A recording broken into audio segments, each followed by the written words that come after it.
আল্লাহ নবী সাল্লাল্লাহু আলাইহি ওয়াসাল্লাম বলেন, যখন তিনি কবরের আযাবের কথা বলেন, সাহাবীরা আযাবের ভয়তে মদিনার মসজিদে এত কাঁদেন। দাজ্জাল মুসলিমুনা দাজ্জাতান, মদিনার মসজিদে সাহাবীরা কাঁদতে কাঁদতে বেহুশ হয়ে যান, মদিনার মসজিদের চাতানে তারা শুয়ে যায়।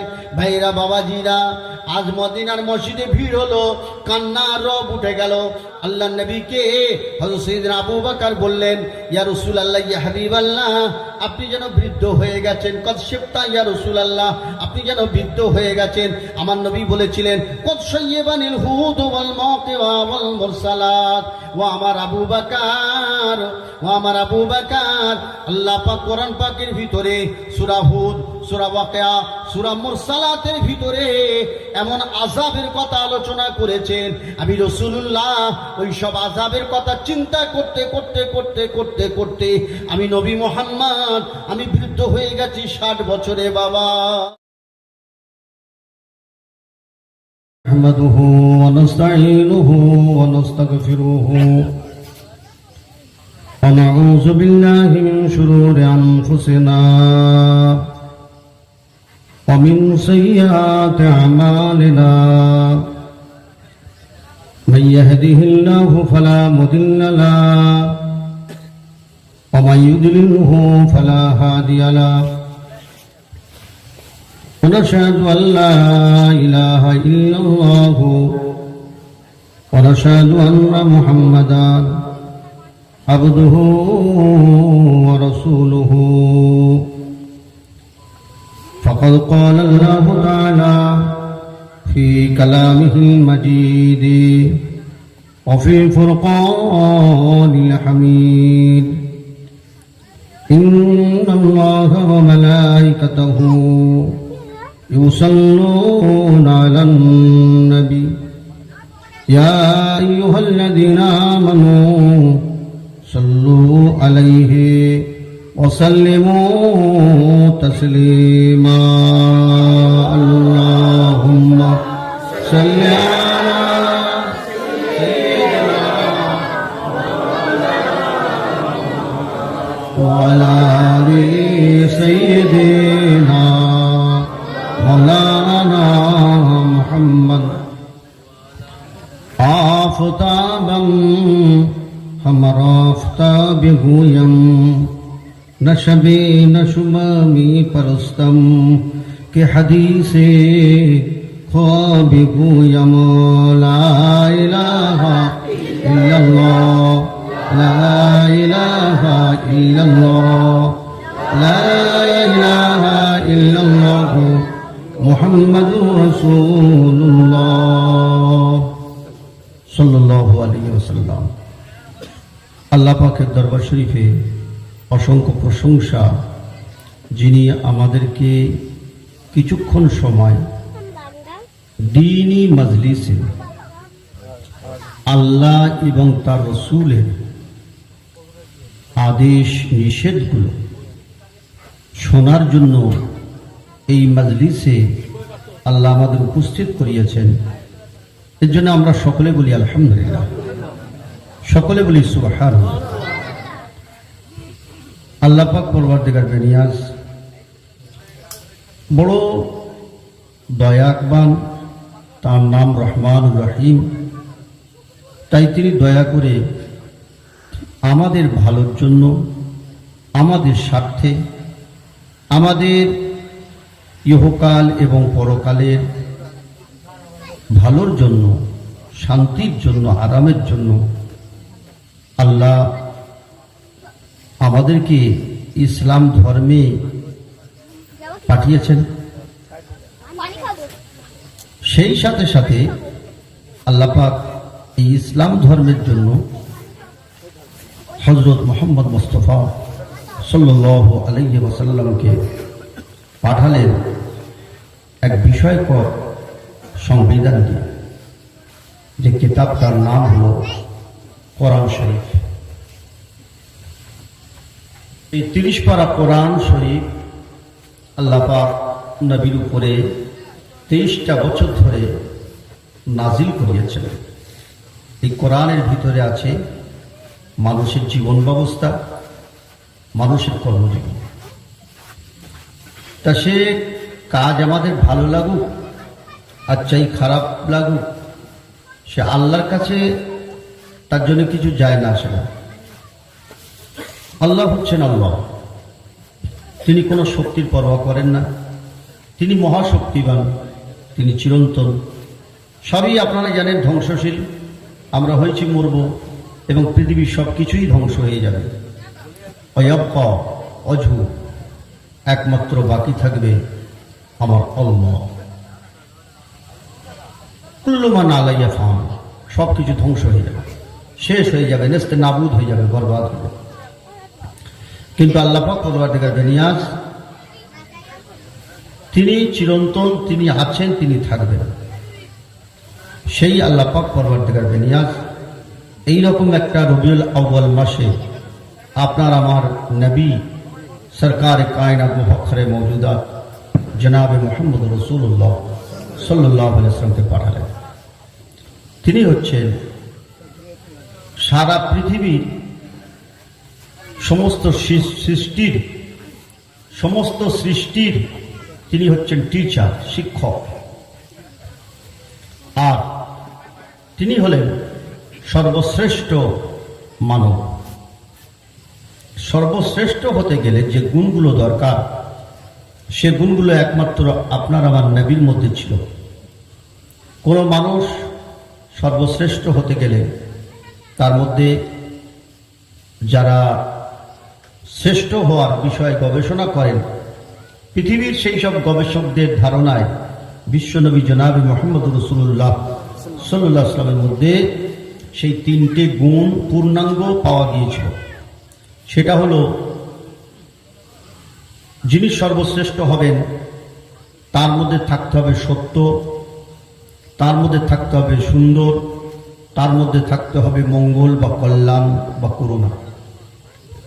এই তিনটে জিনিস তার মধ্যে থাকতে হবে।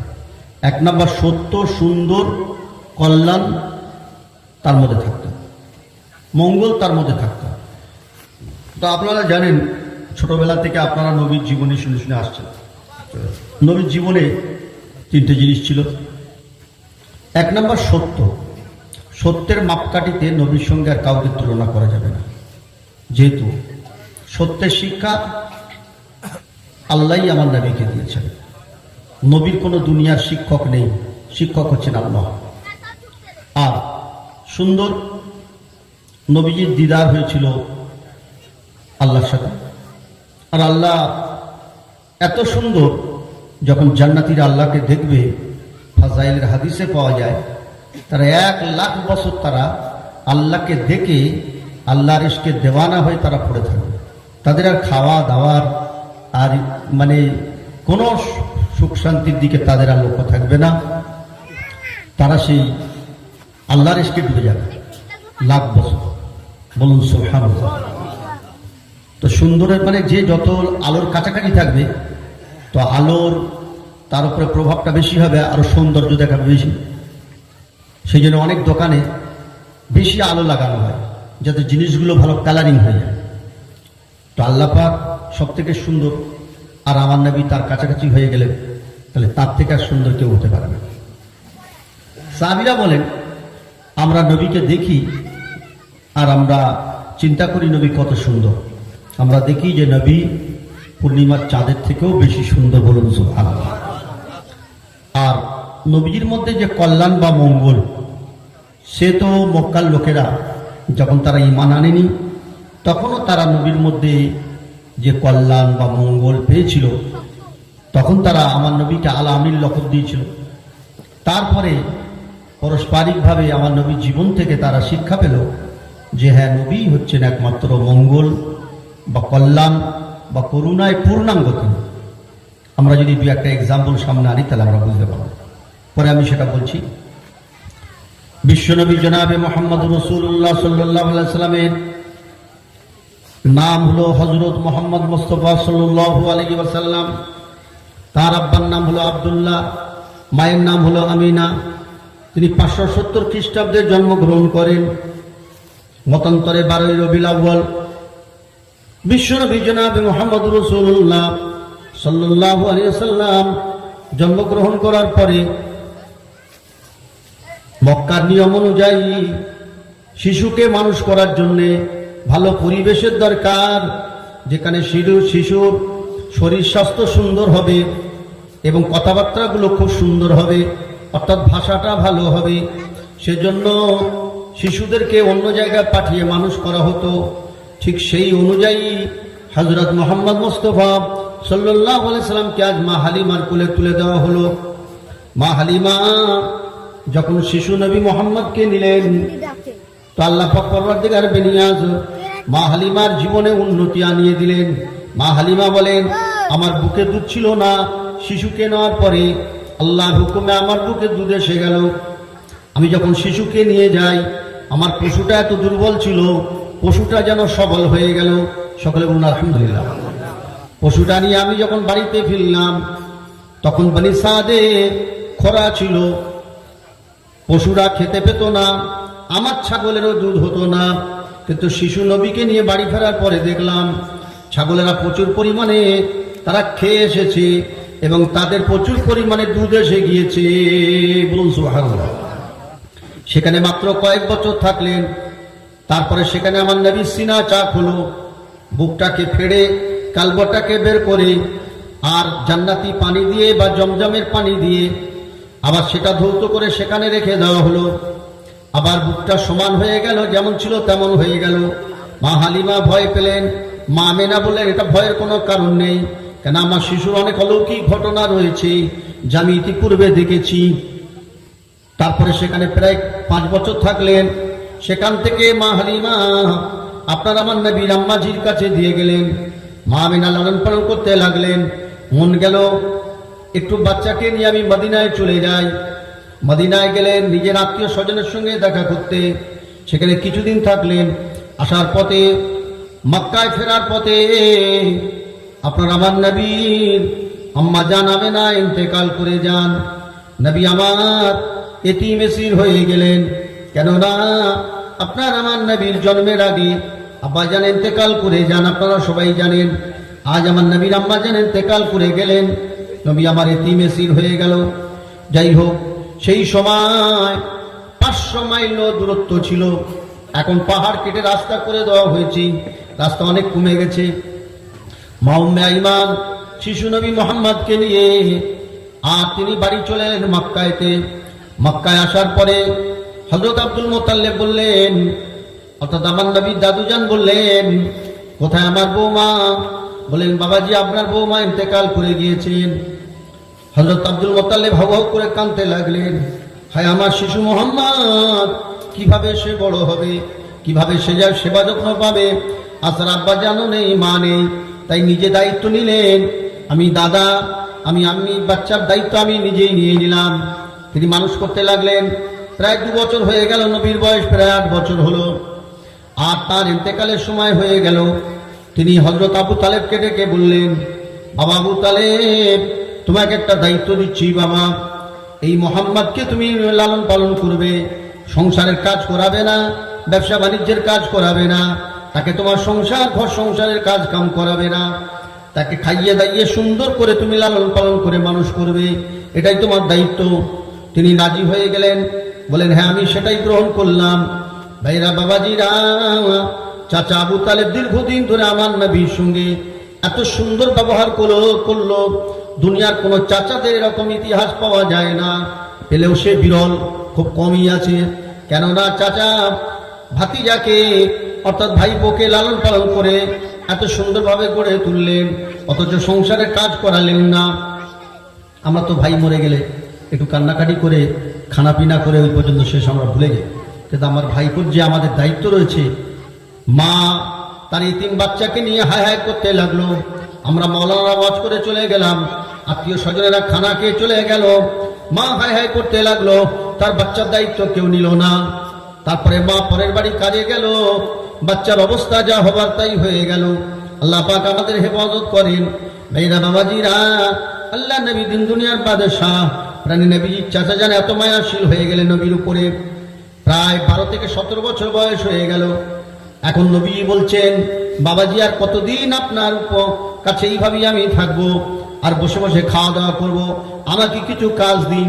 বললেন না বাবা, আরো বড় হবো। প্রায় 17 বছর বয়স হয়ে গেল। চাচা বললেন আমার ব্যবসার কাজ করাবার জন্য তোমাকে আমি নিয়ে যাব না, বরঞ্চ আমি তোমাকে নিয়ে যেতে পারি ব্যবসা শেখাবার জন্য। ভালো করে ব্যবসাটা শিখিয়ে দিলেন আমার নবীকে। আর অনেক অলৌকিক ঘটনা মাঝখানে ঘটে গেল। আল্লাহ নবী সাল্লাল্লাহু আলাইহি ওয়াসাল্লাম নিয়ে যখন সিরিয়ায় গেল, সেখানে ধর্মগুরুরা বলল এই ছেলেকে আমাদের দেশের লোকেরা খুঁজছে, তওরাত জবুর ইনজিলে আপনার এই ভাইপোর আপনার নিদর্শন লেখা আছে, তারা যদি পেয়ে যায় তাহলে তারা হত্যা করে দেবে। তারা হত্যা করে দেবে। কেন তারা হত্যা করবে? তারা তো ধর্মগুরু, তারা হত্যা করবে কেন? ভাইরা বাবাজিরা, দীর্ঘ সময় চলে গিয়েছি ঈসা আলাইহিস সালামের পরে।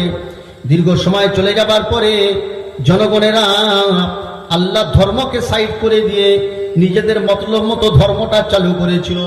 তাই তারা মনে করেছিল হযরত মুহাম্মদ যখন নবুয়ত পাবেন আমাদের কথা ফাঁস হয়ে যাবে যে আমরা তৌরাত জবুর ইনজিলগুলো নষ্ট করে দিয়েছি, আমরা নিজের মন গড়া ধর্ম চালু করেছি, নিজেদের পেটের ধান্দায়, নিজেদের সম্মান বাড়াবার ধান্দায়, নিজেদের সম্মান এবং নিজেদের অর্থ সম্পদকে বাড়াবার জন্য। তাই তাদের ইচ্ছা ছিল শিব মোহাম্মদকে পেলে আমরা হত্যা করবো। বলুন নাউজুবিল্লাহ। আল্লাহর নবী চাচা যান জোর সেখান থেকে তাড়াতাড়ি বাড়ি নিয়ে চলে এলেন। তারপর আমার নবী ব্যবসা ভালো শিখলেন, ব্যবসায় ভালো তার নাম হয়ে গেল। মা খাদিজাতুল কুবরা রাদিয়াল্লাহু তাআলা আনহার ব্যবসা তিনি দেখাশোনা করতে লাগলেন। আমার নবীর যখন 25 বছর বয়স, তখন মা খাদিজার 40 বছর বয়স। নবীজির সঙ্গে বিবাহ হয়ে গেল। বিবাহ হওয়ার পরে কতগুলো সন্তান সন্ততি আমার নবীর হলো। ভাইরা বাবাজিরা, আমার নবী বিভিন্ন জনকল্যাণের কাজ করতে লাগলেন, গ্রামের উন্নয়নমূলক কাজ করতে লাগলেন, জনকল্যাণের কাজ করতে লাগলেন। জনকল্যাণের কাজ করতে করতে মানুষের কাছে আমার নবীর একটা বিরাট প্রভাব বিস্তার হলো। আল্লাহ নবী সাল্লাল্লাহু আলাইহি ওয়াসাল্লামকে মক্কার লোকেরা তার ব্যবহার, তার আচরণ, তার কর্মকাণ্ড দেখে তাকে আল আমির লকব দিলেন। বলুন সুবহানাল্লাহ, মানে বিশ্বস্ত।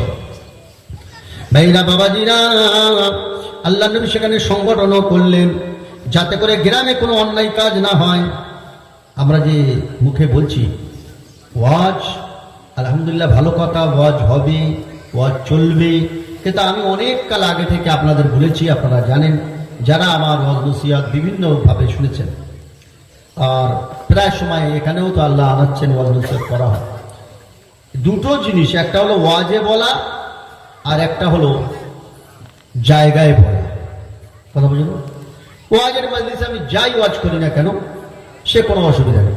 আমি এখানে সুদ, ঘুষ, মদ, জুয়া সব বলবো, আপনার নামাজ, রোজা, হজ, যাকাত আপনার সব বলে দেওয়া হবে, কিন্তু এতে পুরো ফল হবে না, আর হয়নি কোনো জায়গায়। যত বড় মানে বক্তা আসুক, ওয়াজ করে যাক, করলেই যে সব লোক হেদায়েত হয়ে যাবে তা নয়। হেদায়েতের ব্যাপারটা হলো আল্লাহর হাতে, কার হাতে?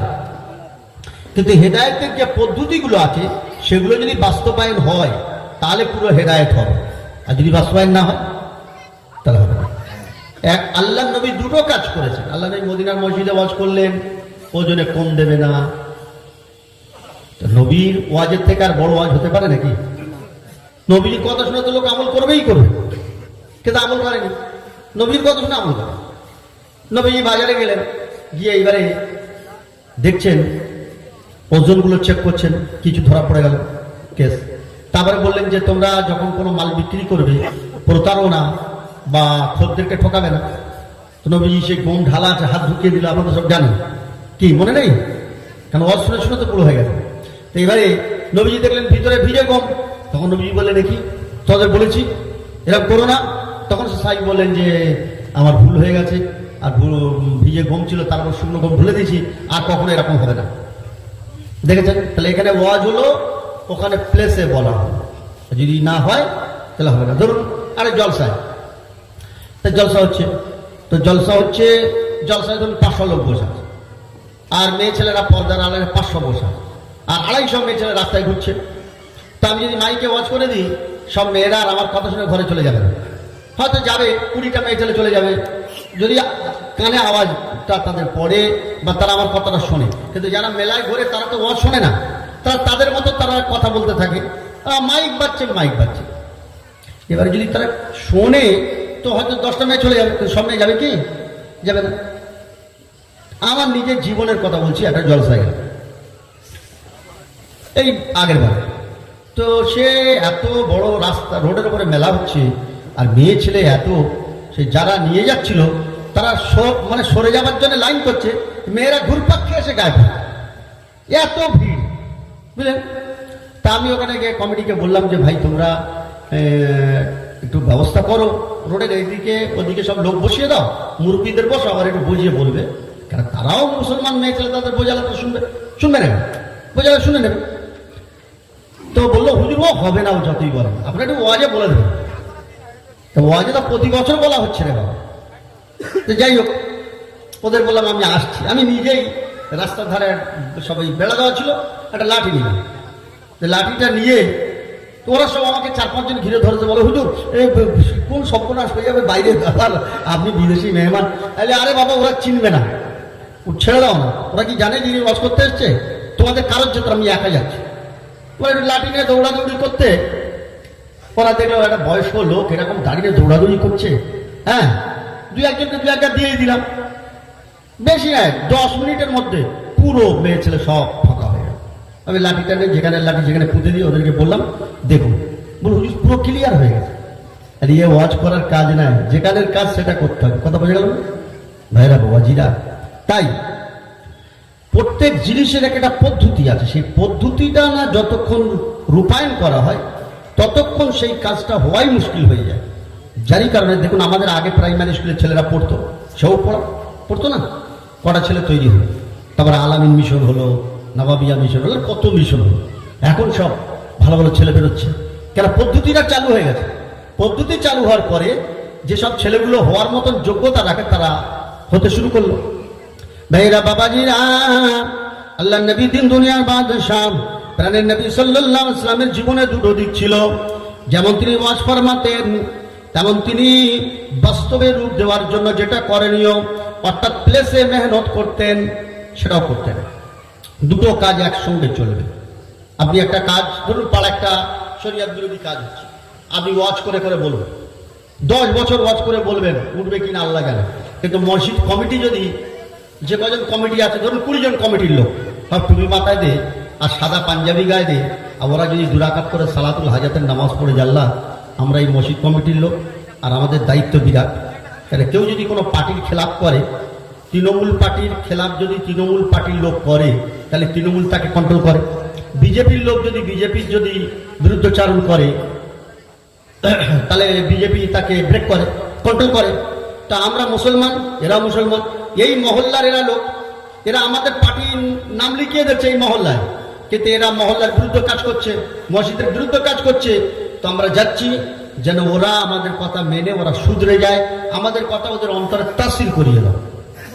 বলে যদি 20টা লোক সেখানে গিয়ে বলে, বাবা ছেলেরা এটা করো না, তোমরা আমাদের ঘরের ছেলে, এলাকার তোমার ভালো ছেলে তো, সুন্দর ছেলে তো, তোমরা কদিন আগে জলসা দিলে না, তাদের ভালো কাজগুলো যদি উদাহরণ খারাপ করতে সামনে বলা যায়, দেখবেন ওরা মাথা হেট করে শুনবে এবং ইনশাআল্লাহ ফিরে আসবে। আর আমাদের এই কাজ করে আমাদের পুরো অভিজ্ঞতা আছে, খোদার শকর করে বলছি। এক একটা মহল্লায় গেলে এখন কে বেনামাজি আপনাকে খুঁজতে হবে, কি করে হলো? হেদায়েতের মালিক আল্লাহ। আবার এক একটা মহল্লায় গেলে কে নামাজি সেটাই খুঁজতে হবে। এই এত তফাৎ হয়ে গেল কি করে? আল্লাহ নবী সাল্লাল্লাহু আলাইহি ওয়াসাল্লাম প্রায় 40 বছর বয়স হয়ে এলো, সংক্ষেপ করছি। আল্লাহ নবী দয়ার নবী আমার বললেন, বাবু খাদিজা, আমার ইচ্ছা তামাম আম্বিয়া আলাইহিস সালামরা যে আল্লাহর জিকির করেছেন, আমি ওই আল্লাহর জিকির করার জন্য একটু আমাকে সময় দিয়ে দেন। মা খাদিজাতুল কুবরা রাদিয়াল্লাহু তাআলা না খুশি মনে বললেন, আপনার মতো মানুষকে আমি সময় দেবো না? আমার মাল ধন দৌলত সব আপনাকে দিয়ে দিয়েছি, আর আপনার এত ভালো ব্যবহার, যান আপনি গিয়ে আল্লাহর ধ্যানে বসে যান। আল্লাহ নবী সেখানে গাড়ে হেরাতে গিয়ে আল্লাহর ধ্যানে বসে গেলেন। মা খাদিজাতুল কুবরা রাদিয়াল্লাহু তাআলা খাবার রেডি করে মাঝে মাঝে দিয়ে আসতেন। আমার আল্লাহ খুশি হয়ে মা খাদিজা সবকে সালাম পাঠালেন, বলুন সুবহানাল্লাহ, যে আমার খাদিজাকে সালাম বলে দেন। হ্যাঁ, আল্লাহর তরফ থেকে সালাম এসে গেল। আল্লাহর তরফ সালাম মানে তো একটা দোয়া, সালাম মানে একটা দোয়া। আমাদের বলা হয়েছে যখন মুসলমানের সাথে দেখা হবে আপনারা সালাম দেবেন, আসসালামু আলাইকুম ওয়া রাহমাতুল্লাহি ওয়া বারাকাতুহু। আর কেউ যদি 2-3 বার সালাম দেয় তো আমরা বেজার হয়ে যাবে, দূর ও মোড়ে দেখা গেলো সালাম দিলে, আবার এই মোড়ে দেখা গেলো সালাম দিলে, কত সালামের জব দুপুরে হোক। কিন্তু সালাম মানে একটা দোয়া। আপনার যদি 50 জন আপনাকে সালাম দেয়, তাহলে 50 জন আপনার জন্য দোয়া করে দিয়েছে, আপনার শুকরিয়া করা দরকার, আল্লাহর শুকর আদায় করা দরকার। তাই কেউ সালাম দিলে সুন্দরভাবে উত্তর দেবেন। হ্যাঁ, আর এই সালাম দেওয়ার মধ্যে আল্লাহ পাক প্রচুর পরিমাণে আমাদের ভালো রেখেছেন, এর মধ্যে আমাদের কামিয়াবি রেখেছেন, সফলতা রেখেছেন। ভাইয়েরা, বাবাজিরা, ওই গারে হেরাতে ধ্যানমগ্ন অবস্থায় আমার আল্লাহর ইচ্ছা হলো সারা পৃথিবীতে কেউ আর কোন নবীর জিকির করে না, মুহাম্মদ আমার জিকির করে। আমি মুহাম্মদকে দোস্ত বানাতে চাই, আমার হাবিব বানাতে চাই, পৃথিবীর সেরা মানুষ হিসাবে আমি মুহাম্মদকে প্রকাশ করতে চাই। বলুন সুবহানাল্লাহ। বাস জিবরাইল এসে গেলেন, ইয়া মুহাম্মদ, ইয়া মুহাম্মদ, ইয়া মুহাম্মদ। আল্লাহ নবী ঘাবড়ে গেলেন, কে আমাকে এই নিরালা নিঝুম জায়গা যাচ্ছে? হ্যাঁ, ফাঁকা শুনশান উঁচু পাহাড়ের উপরে। যারা হজ পাকে গিয়েছে হাজি সাহেবরা জানে, আর আপনারা হয়তো টিভিতে বা ছবিতে দেখতে পারেন। ভাইরা বাবাজিরা, খুব নিরালা জায়গা, এখনো নিরালা, আর সেই বিশাল উঁচু পাহাড়। তো যাই হোক, সেখানে আল্লাহ নবী সাল্লাল্লাহু আলাইহি ওয়াসাল্লাম, আল্লাহ নবীকে জিবরাইল আলাইহিস সালাম বললেন, আমি জিবরাইল, আমি আল্লাহর তরফ থেকে এসেছি, আপনি পড়ুন। নবীজি বললেন, লা আদ্রি, আমি তো জানি না। জিবরাইল আলাইহিস সালাম জড়িয়ে ধরলেন, 3 বার এরম করলেন, তারপরে বললেন, ইকরা, আপনি পড়ুন। নবীজি পড়তে চালু করলেন, ইকরা বিসমি রাব্বিকাল্লাযী খলাক, খলাকা মিন আলাক, ইকরা রাব্বুকাল আকরাম আল্লাযী আল্লামা বিল কলম, আল্লামাল ইনসানা মা লাম ইয়ালাম। এখন এই যে পড়া, এটা নবীজির জীবনের একটা গুরুত্বপূর্ণ অধ্যায়। পড়া এখনো পর্যন্ত আমাদের মধ্যে পড়া চালু হয়নি। যা চালু হয়েছে সে আর কত বলবো, ও ধরে নিন টোটাল যদি হয় কত, 10% আর 90% ফাঁকা। তাহলে কি করে এই জাত আগাতে পারে? কেন শিক্ষাই হলো জাতির মেরুদণ্ড। শিক্ষা আপনার বাংলা শিখবে, ইংরাজি শিখবে, আরো ভূগোল, বিজ্ঞান, ইতিহাস সব শিখবে। আপনার ডাক্তার হবে, মাস্টার হবে, এমএলএ হবে, এমপি হবে, সব ঠিক আছে হোক, কিন্তু তার সঙ্গে আল্লাহ এবং তার রাসূলের শিক্ষাটা থাকতে হবে। যদি একটা মুসলিম বাচ্চা ঈমান নিয়ে আগাতে পারে, ইসলাম নিয়ে আগাতে পারে, তাহলে আপনার আমার জন্য সেটা সৌভাগ্যের কারণ। আর যদি তা না হয়, তাহলে আমাদের কি সৌভাগ্য? আমাদের তো এই অসৌভাগ্য তো আগেতে হয়েই আছে। কেন, যত অন্যান্য ধর্মের ছেলেরা তারাও তো ওইসব বিষয় অনেক পারদর্শী। ভাইরা বাবাজিরা, আল্লাহ পাক আমাদের বোঝার তৌফিক দান করেন। আমরা বলছি মেয়েরা আমল করছে না, ছেলেরা আমল করছে না, এটা আমাদের মনে দুঃখ।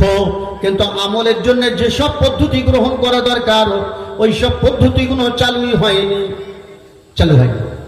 অথচ মানে অনেক রকমের পদ্ধতি চালু হয়েছে, টাকার ঢিবি খরচা হচ্ছে, টাকার লাখ লাখ টাকা খরচা হচ্ছে।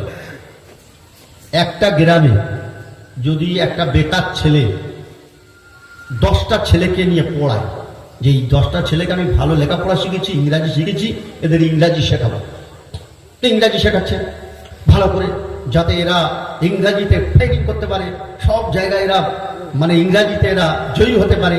আর ইংরাজির খুব ব্যাপক প্রচলন আছে উপর মহলে। তো শেখাতে লাগলো, তা কেউ মাইনে দেয়, কেউ দেয় না।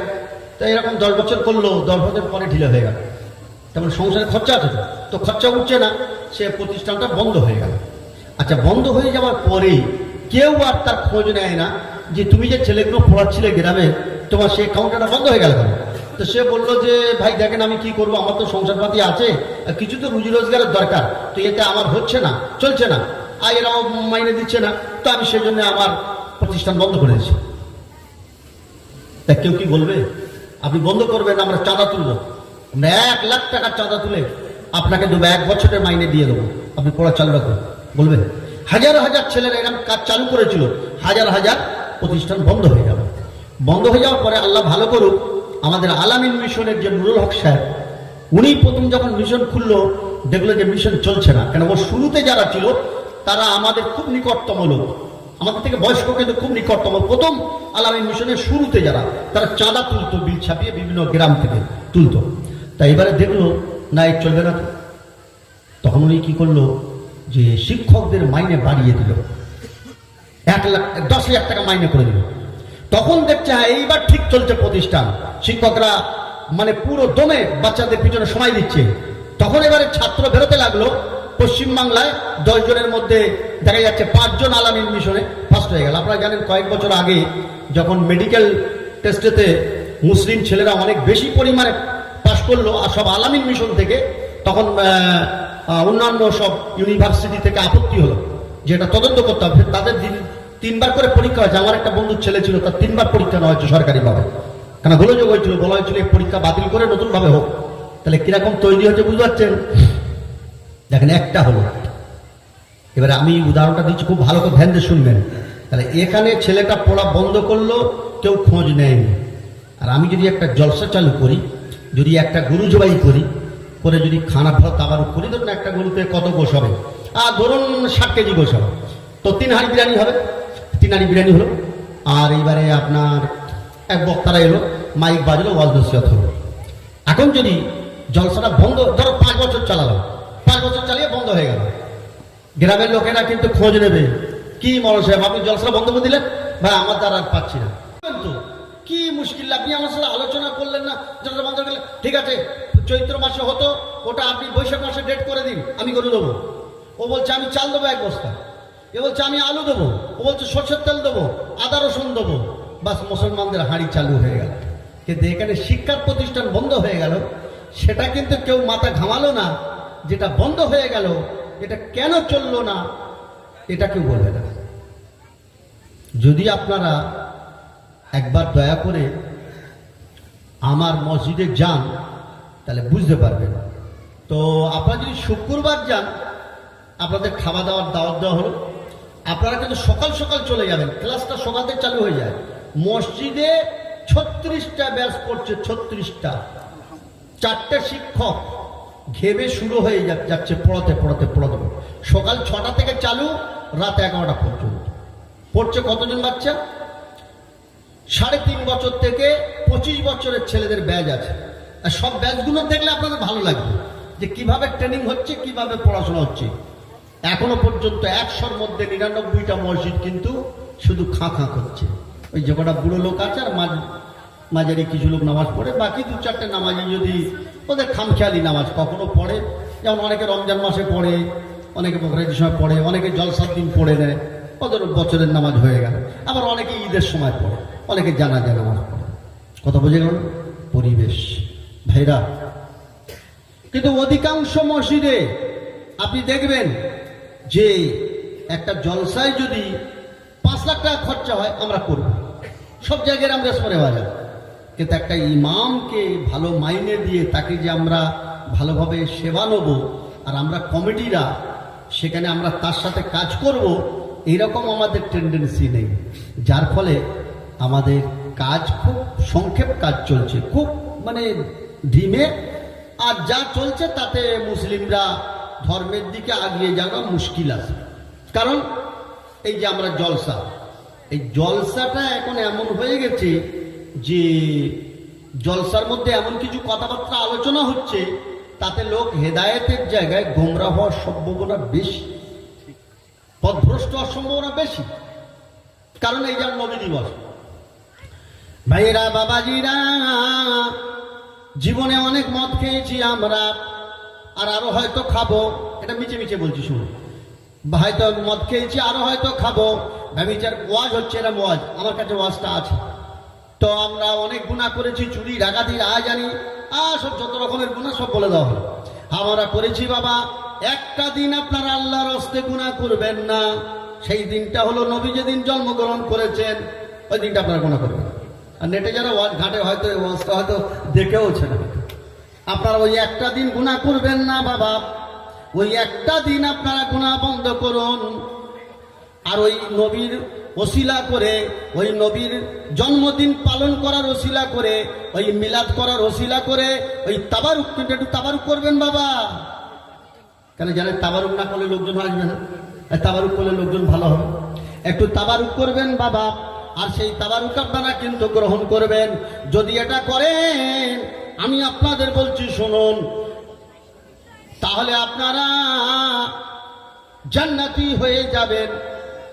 বাস, এখন যারা ওয়াজ শুনবে নবী দিবস করে গরু জবাই করে খানা করে ওদের যা মানে সার্টিফিকেট দিয়ে দিয়েছে, ওরা নামাজ পড়তে যাবে? ওরা জানতো আমরা যা কাজ করে আমরা জান্নাতি হয়ে গেলাম। এবার যত মৌলানা বলুক ওরা বলবে দূর হুজুর বলে গেল ছাই কাল দু পাতা পড়া মৌলানা ছাড় তো। সে আল্লাহ করে আমরা নবীর আখরি জামানার উম্মত, আমরা সব পার হয়ে যাব, ঠিক চলে যাব। এই যে একটা পরিস্থিতি, আল্লাহ পাক হেফাজত করুন। দাদা হুজুর কেবলা রহমাতুল্লাহ আলাইহি যখন বেঁচে ছিলেন, তাই তিনি কি করেছিলেন, আঞ্জুমানে ওয়াইজিন করে নিউ মার্কেটে ওয়াইজিনদের ডেকে তাদেরকে ভালো রকম ট্রেনিং দিতেন। ওয়াইজিনদের ডেকে ট্রেনিং দিতেন যে আপনারা এই ওয়াজগুলো করবেন আর এইগুলো করবেন না। তারপরে কোরআন হাদিস মোতাবেক কথা যদি হয় তাতে মানুষের কিছু ফায়দা হবে। যেমন আমাদের শ্রদ্ধেয় ইমাম সাহেব কোরআন হাদিস থেকে আপনাদের কিছু বলছিলেন।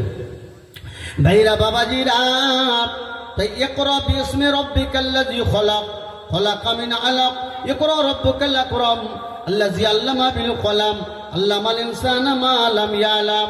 আমার নবীর উপরে ওহী নাজিল হয়ে গেল, ইকরা মানে পড়ো, আল্লাহর নামে পড়াটা চালু করো। আর তোমাদেরকে সামান্য সাধারণ পানি দিয়ে তোমাদেরকে সৃষ্টি করা হয়েছে। আর আল্লাহ কত দয়াবান, কত মহিয়ান, সেদিকে তোমরা যত্নবান হও। আর তোমাদেরকে আল্লাহ পাক কলমের দ্বারায় পণ্ডিত বানিয়েছেন। তোমরা যা জানতে না আল্লাহ তাই তোমাদের ইলম দান করেছেন। বলুন সুবহানাল্লাহ। আল্লাহ মাল ইনসানা মা লাম ইয়ালাম, তোমরা যা জানতে না সেই ইলম ওই কোরআনের ভিতরে দেওয়া আছে, তার থেকে তোমরা শিক্ষা গ্রহণ করতে পারবে। শিক্ষিত কোরআন আমরা 100 লোকের মধ্যে যদি 100 লোকের মধ্যে 90টা লোককে যদি খালি কুলু আল্লাহর মানে বলতে বলা হয়, পারবে না।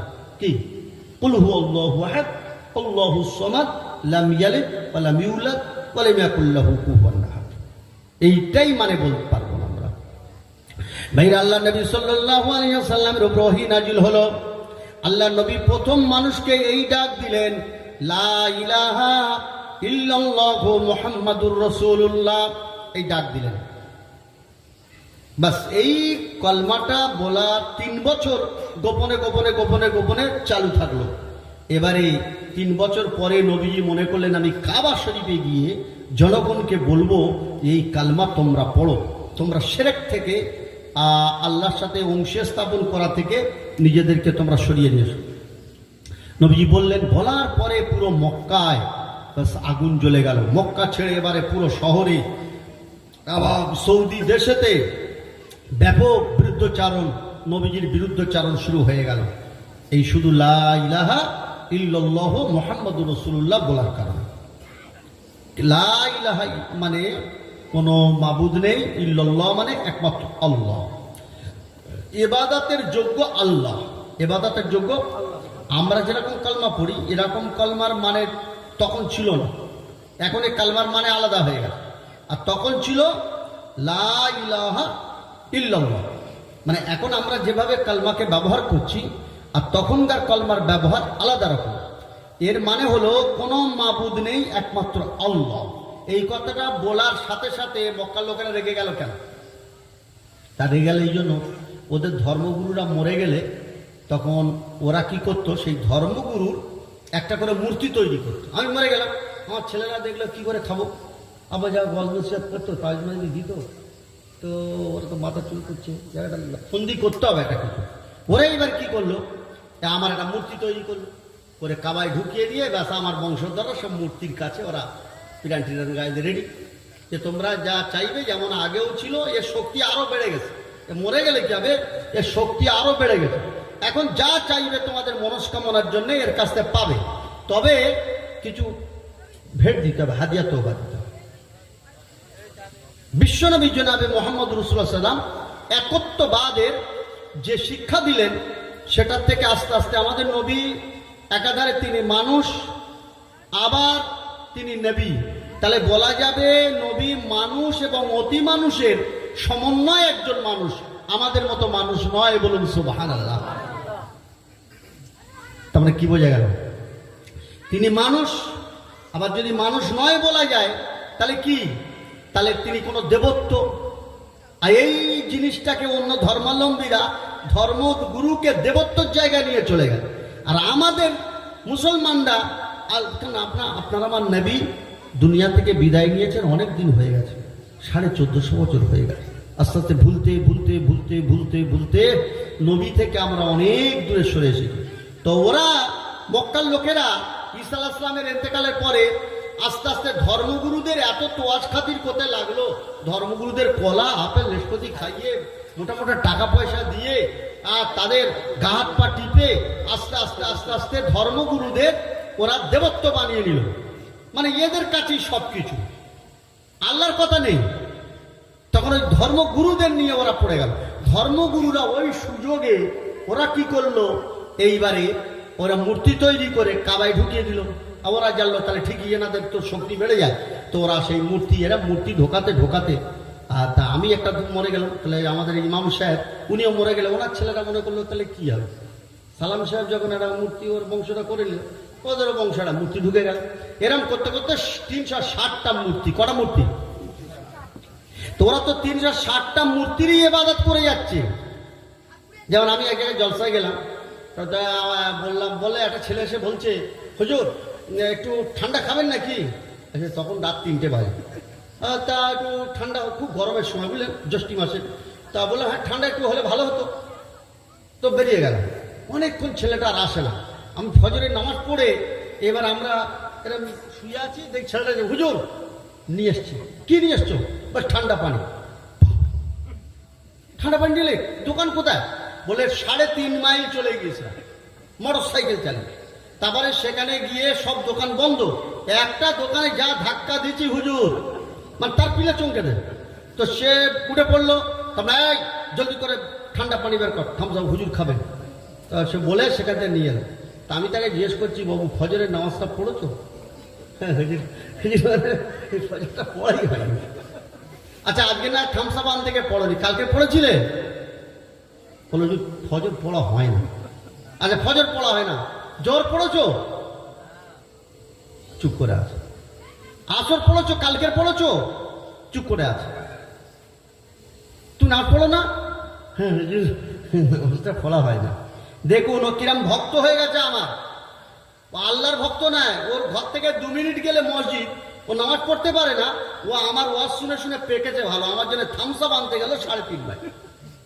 ও কোন দিকে যাচ্ছে আমার ওয়াজ শুনে? ব্যাপার এই বুঝলে ব্যাস বুঝতে পারবে। ধর্মগুরুদের কাজ হচ্ছে মানুষকে আল্লাহ চেনানো। আর যদি মানুষ আমাকে চিনে ফেলে বেশি, আমার তো আজ খাতির মোহাম্মত তাওয়াজু ইনকেসারি 1.5 মাইল দূরতে নারায় তকবীর দিচ্ছে, কি নারে তাকবীর নারে তাকবীর, ধরুন শিমুলতলা থেকে আমাকে তকবীর দিয়ে যাচ্ছে। আর যখন মুয়াজ্জিন বলছে আল্লাহু আকবার আল্লাহু আকবার, তখন আজানের উত্তর দেওয়াটা তার জন্য জরুরি ছিল। আল্লাহু আকবার বললো না, বলেনি আল্লাহু আকবার বলে না।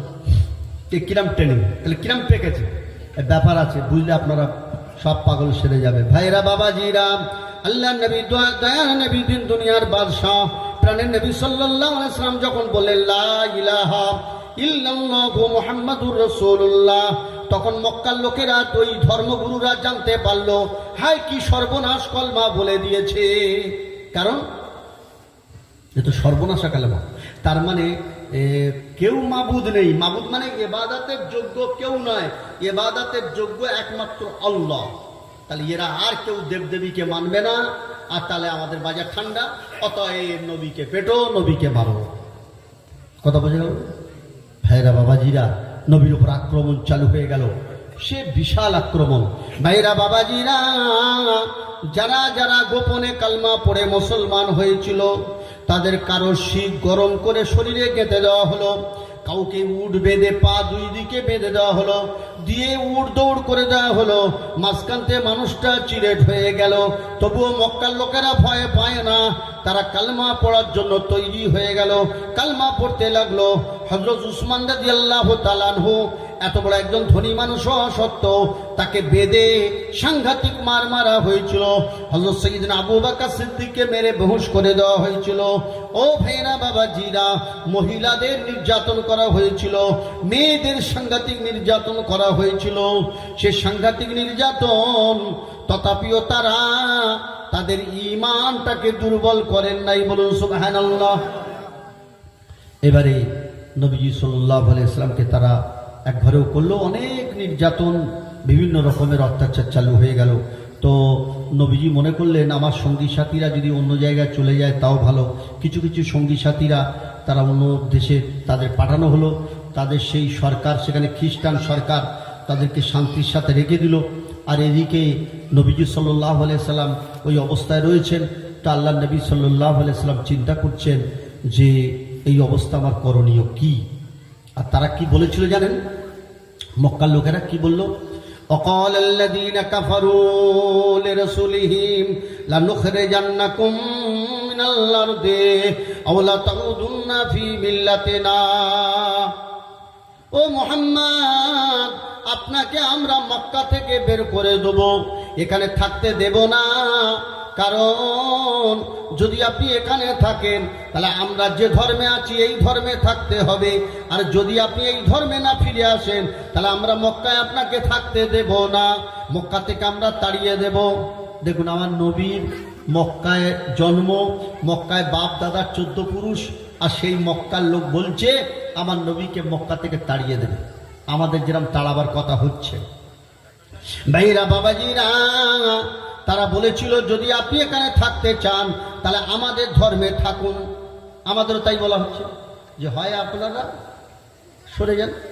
ওরা বলে যাচ্ছে, সে কাজ কি হবে না পরের গল্প, বয়ানে বক্তব্যতে বলে যাচ্ছে যে আপনারা মুসলমানরা দেশ থেকে চলে যাবেন, আর যদি না যান তাহলে একটাই ধর্ম থাকে। এতগুলো ধর্ম চলে যায় নাকি? আপনারা একটা ধর্ম করুন, আমরা ধর্ম করব, আপনারা আমাদের ধর্মে থাকুন। আর সেই যাতে করে তাদের ধর্মে আমরা ফিরে যাই তার চেষ্টা বিভিন্ন রকমের পন্থা অবলম্বন করা হচ্ছে। ভাইরা বাবাজিরা, আমার নবীকে বলা হলো আপনি আর মক্কায় আমরা থাকতে দেব না, আমরা দেশ ছাড়া করে দেবো আপনাকে, আর নাহলে আপনাকে আমাদের ধর্মে থাকতে হবে। নুখরিজাকুম মিনাল আরদি আও লা তাউদুন্না ফি মিল্লাতিনা ফাওহা ইলাইহিম রাব্বুহুম।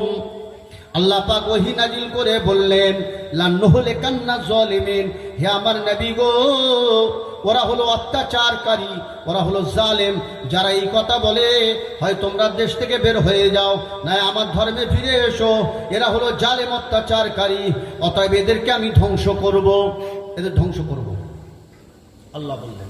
আর কি বললেন?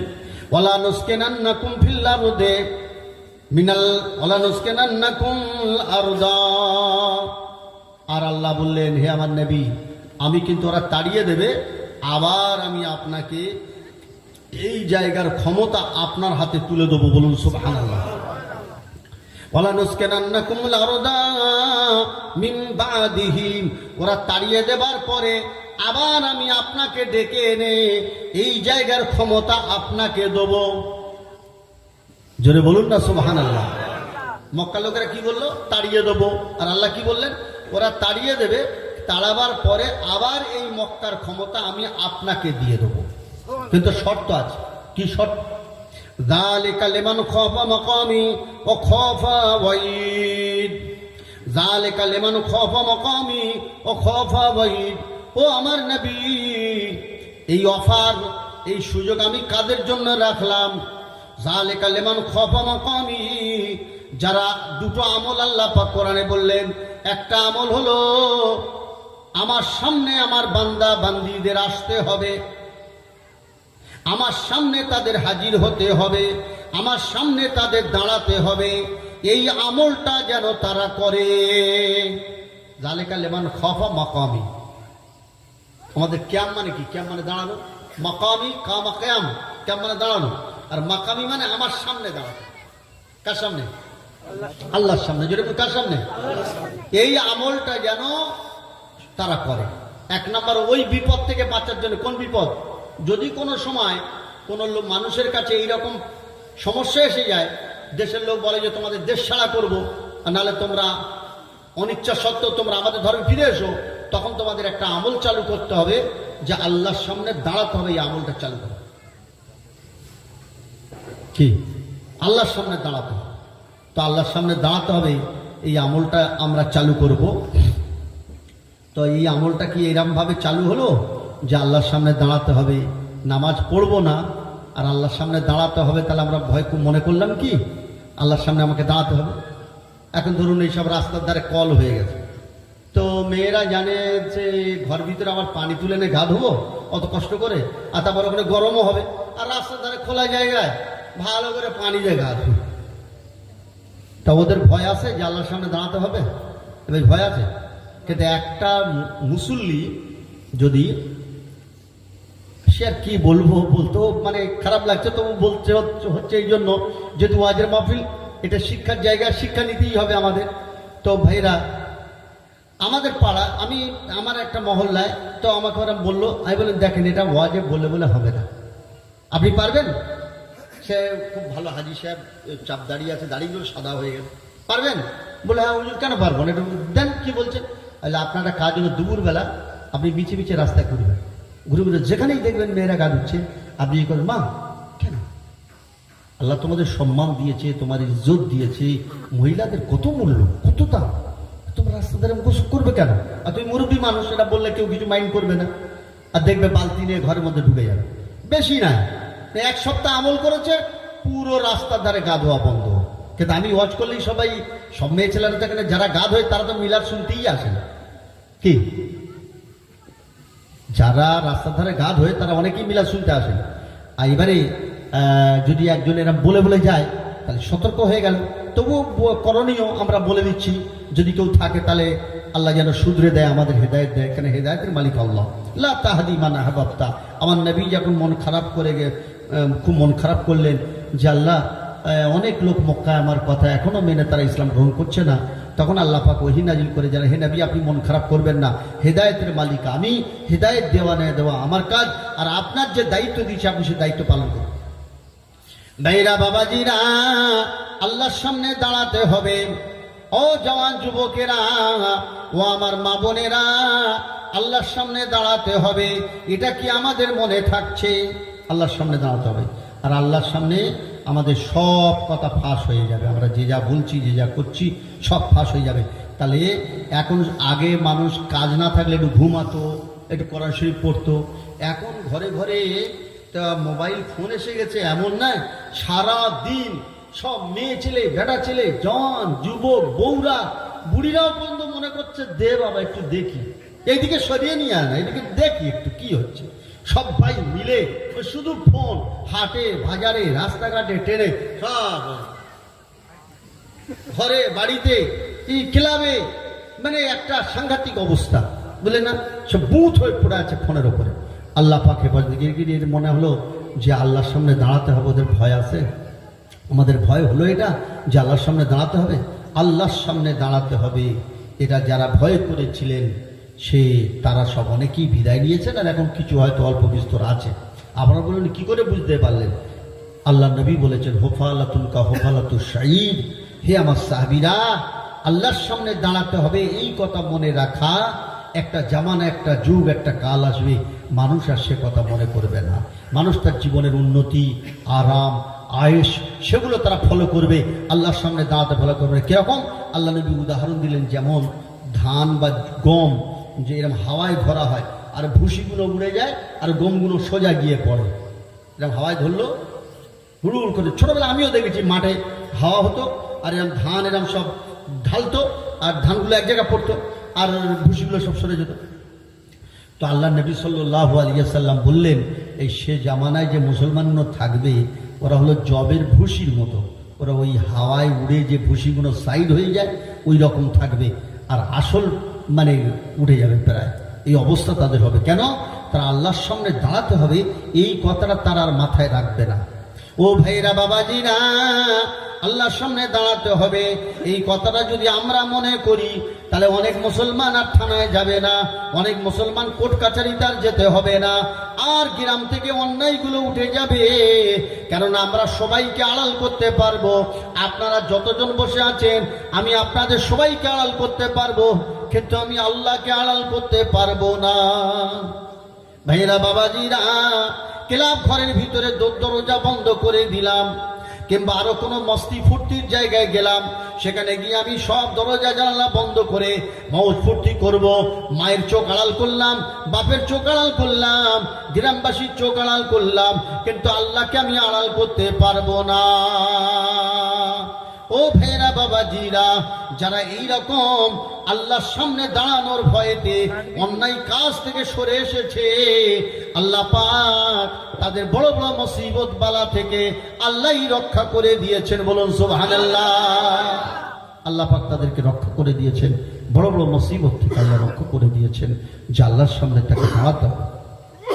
ভাইরা বাবাজিরা, আল্লাহ নবী, দিন দুনিয়ার বাদশাহ, প্রাণের নবী সাল্লাল্লাহু আলাইহি ওয়াসাল্লাম এই কথাটা বললেন। তাদের এত রাগ হওয়ার কারণই হলো যে এখানে আর এই ধর্মগুরুদের বাজার ঠান্ডা হয়ে গেল, যা বাজার চলবে আল্লাহ জপ, আল্লাহর জিকির, আল্লাহর নামাজ, আর যা কিছু কাজ হবে সব আল্লাহর জন্য হবে, আর ধর্মগুরুর জন্য হবে না, আল্লাহর জন্য হবে। বলুন সুবহানাল্লাহ। ভাইরা, আল্লাহ পাক পরওয়ারদিগার বেনিয়াজ আমার নবীর মধ্যে ধৈর্য দিলেন, সবর দিলেন। আল্লাহর নবী মক্কা শরীফে এইভাবে দিন গুজরান করতে লাগলেন, বড় কষ্টের সঙ্গে, বড় অত্যাচার জুলুমের সাথে। তো আল্লাহ পাক আমার নবীকে জানালেন, ও আমার নবী, আপনি মনটা খারাপ করবেন না। এক নাম্বার আমল এরা তাড়াবার পরে, এক নাম্বার আমল হলো আল্লাহর সামনে দাঁড়াতে হবে। এই ভয়টা যদি করি। আচ্ছা, বন্ধনের যারা সুদের সঙ্গে যুক্ত হয়ে পড়েছে, তারা মনে করছে যে আল্লাহর সামনে দাঁড়াতে হবে কি? তারা আর এটা আমাদের মনে হচ্ছে না যে আল্লাহর সামনে দাঁড়াতে হবে আমাদের। এর আমার কটা বলবো, সে আমার মধ্যে কি ভুল আছে আমি জানি, আপনাদের মধ্যে কি ভুল আছে আপনারা জানেন, যে মহিলাদের মধ্যে কি ভুল আছে মহিলারা জানেন। হ্যাঁ, তো আল্লাহ পাক পরওয়ারদিগার বেনিয়াজ বলেন, একটা আমল হলো যে আল্লাহর সামনে দাঁড়াতে হবে। সে যেখানেই থাক, যেখানেই থাক, আল্লাহর সামনে আমাকে দাঁড়াতে হবে, আল্লাহর সামনে আমাকে দাঁড়াতে হবে, আল্লাহর সামনে। আল্লাহর সামনে দাঁড়াতে হবে কতক্ষণ পরে সেটা আবার কোনো গ্যারান্টি নেই। 1 মিনিট হতে পারে, 1 বছর হতে পারে, আর 10 বছর হতে পারে, আর 20 বছর হতে পারে। ধরুন আমরা এই সামনে যে কজন বসে আছি, মোটামুটি আমাদের প্রত্যেকের প্রায় অর্ধেক, আর কারোর 3 ভাগ, মানে 3 ভাগের 2 ভাগ শেষ হয়ে গেল, আর বাকি আছে একটা অংশ। তবে যদি 60 বছর বয়স থাকে, তো 40 বছরের লোক আমরা সবাই অনেকে আছি, তাহলে আর বাকি কত? 20। আর যাদের 50 হয়ে যদি 60 বছর মাঝে তোলা, 10 বছর, কত হয়ে গেল?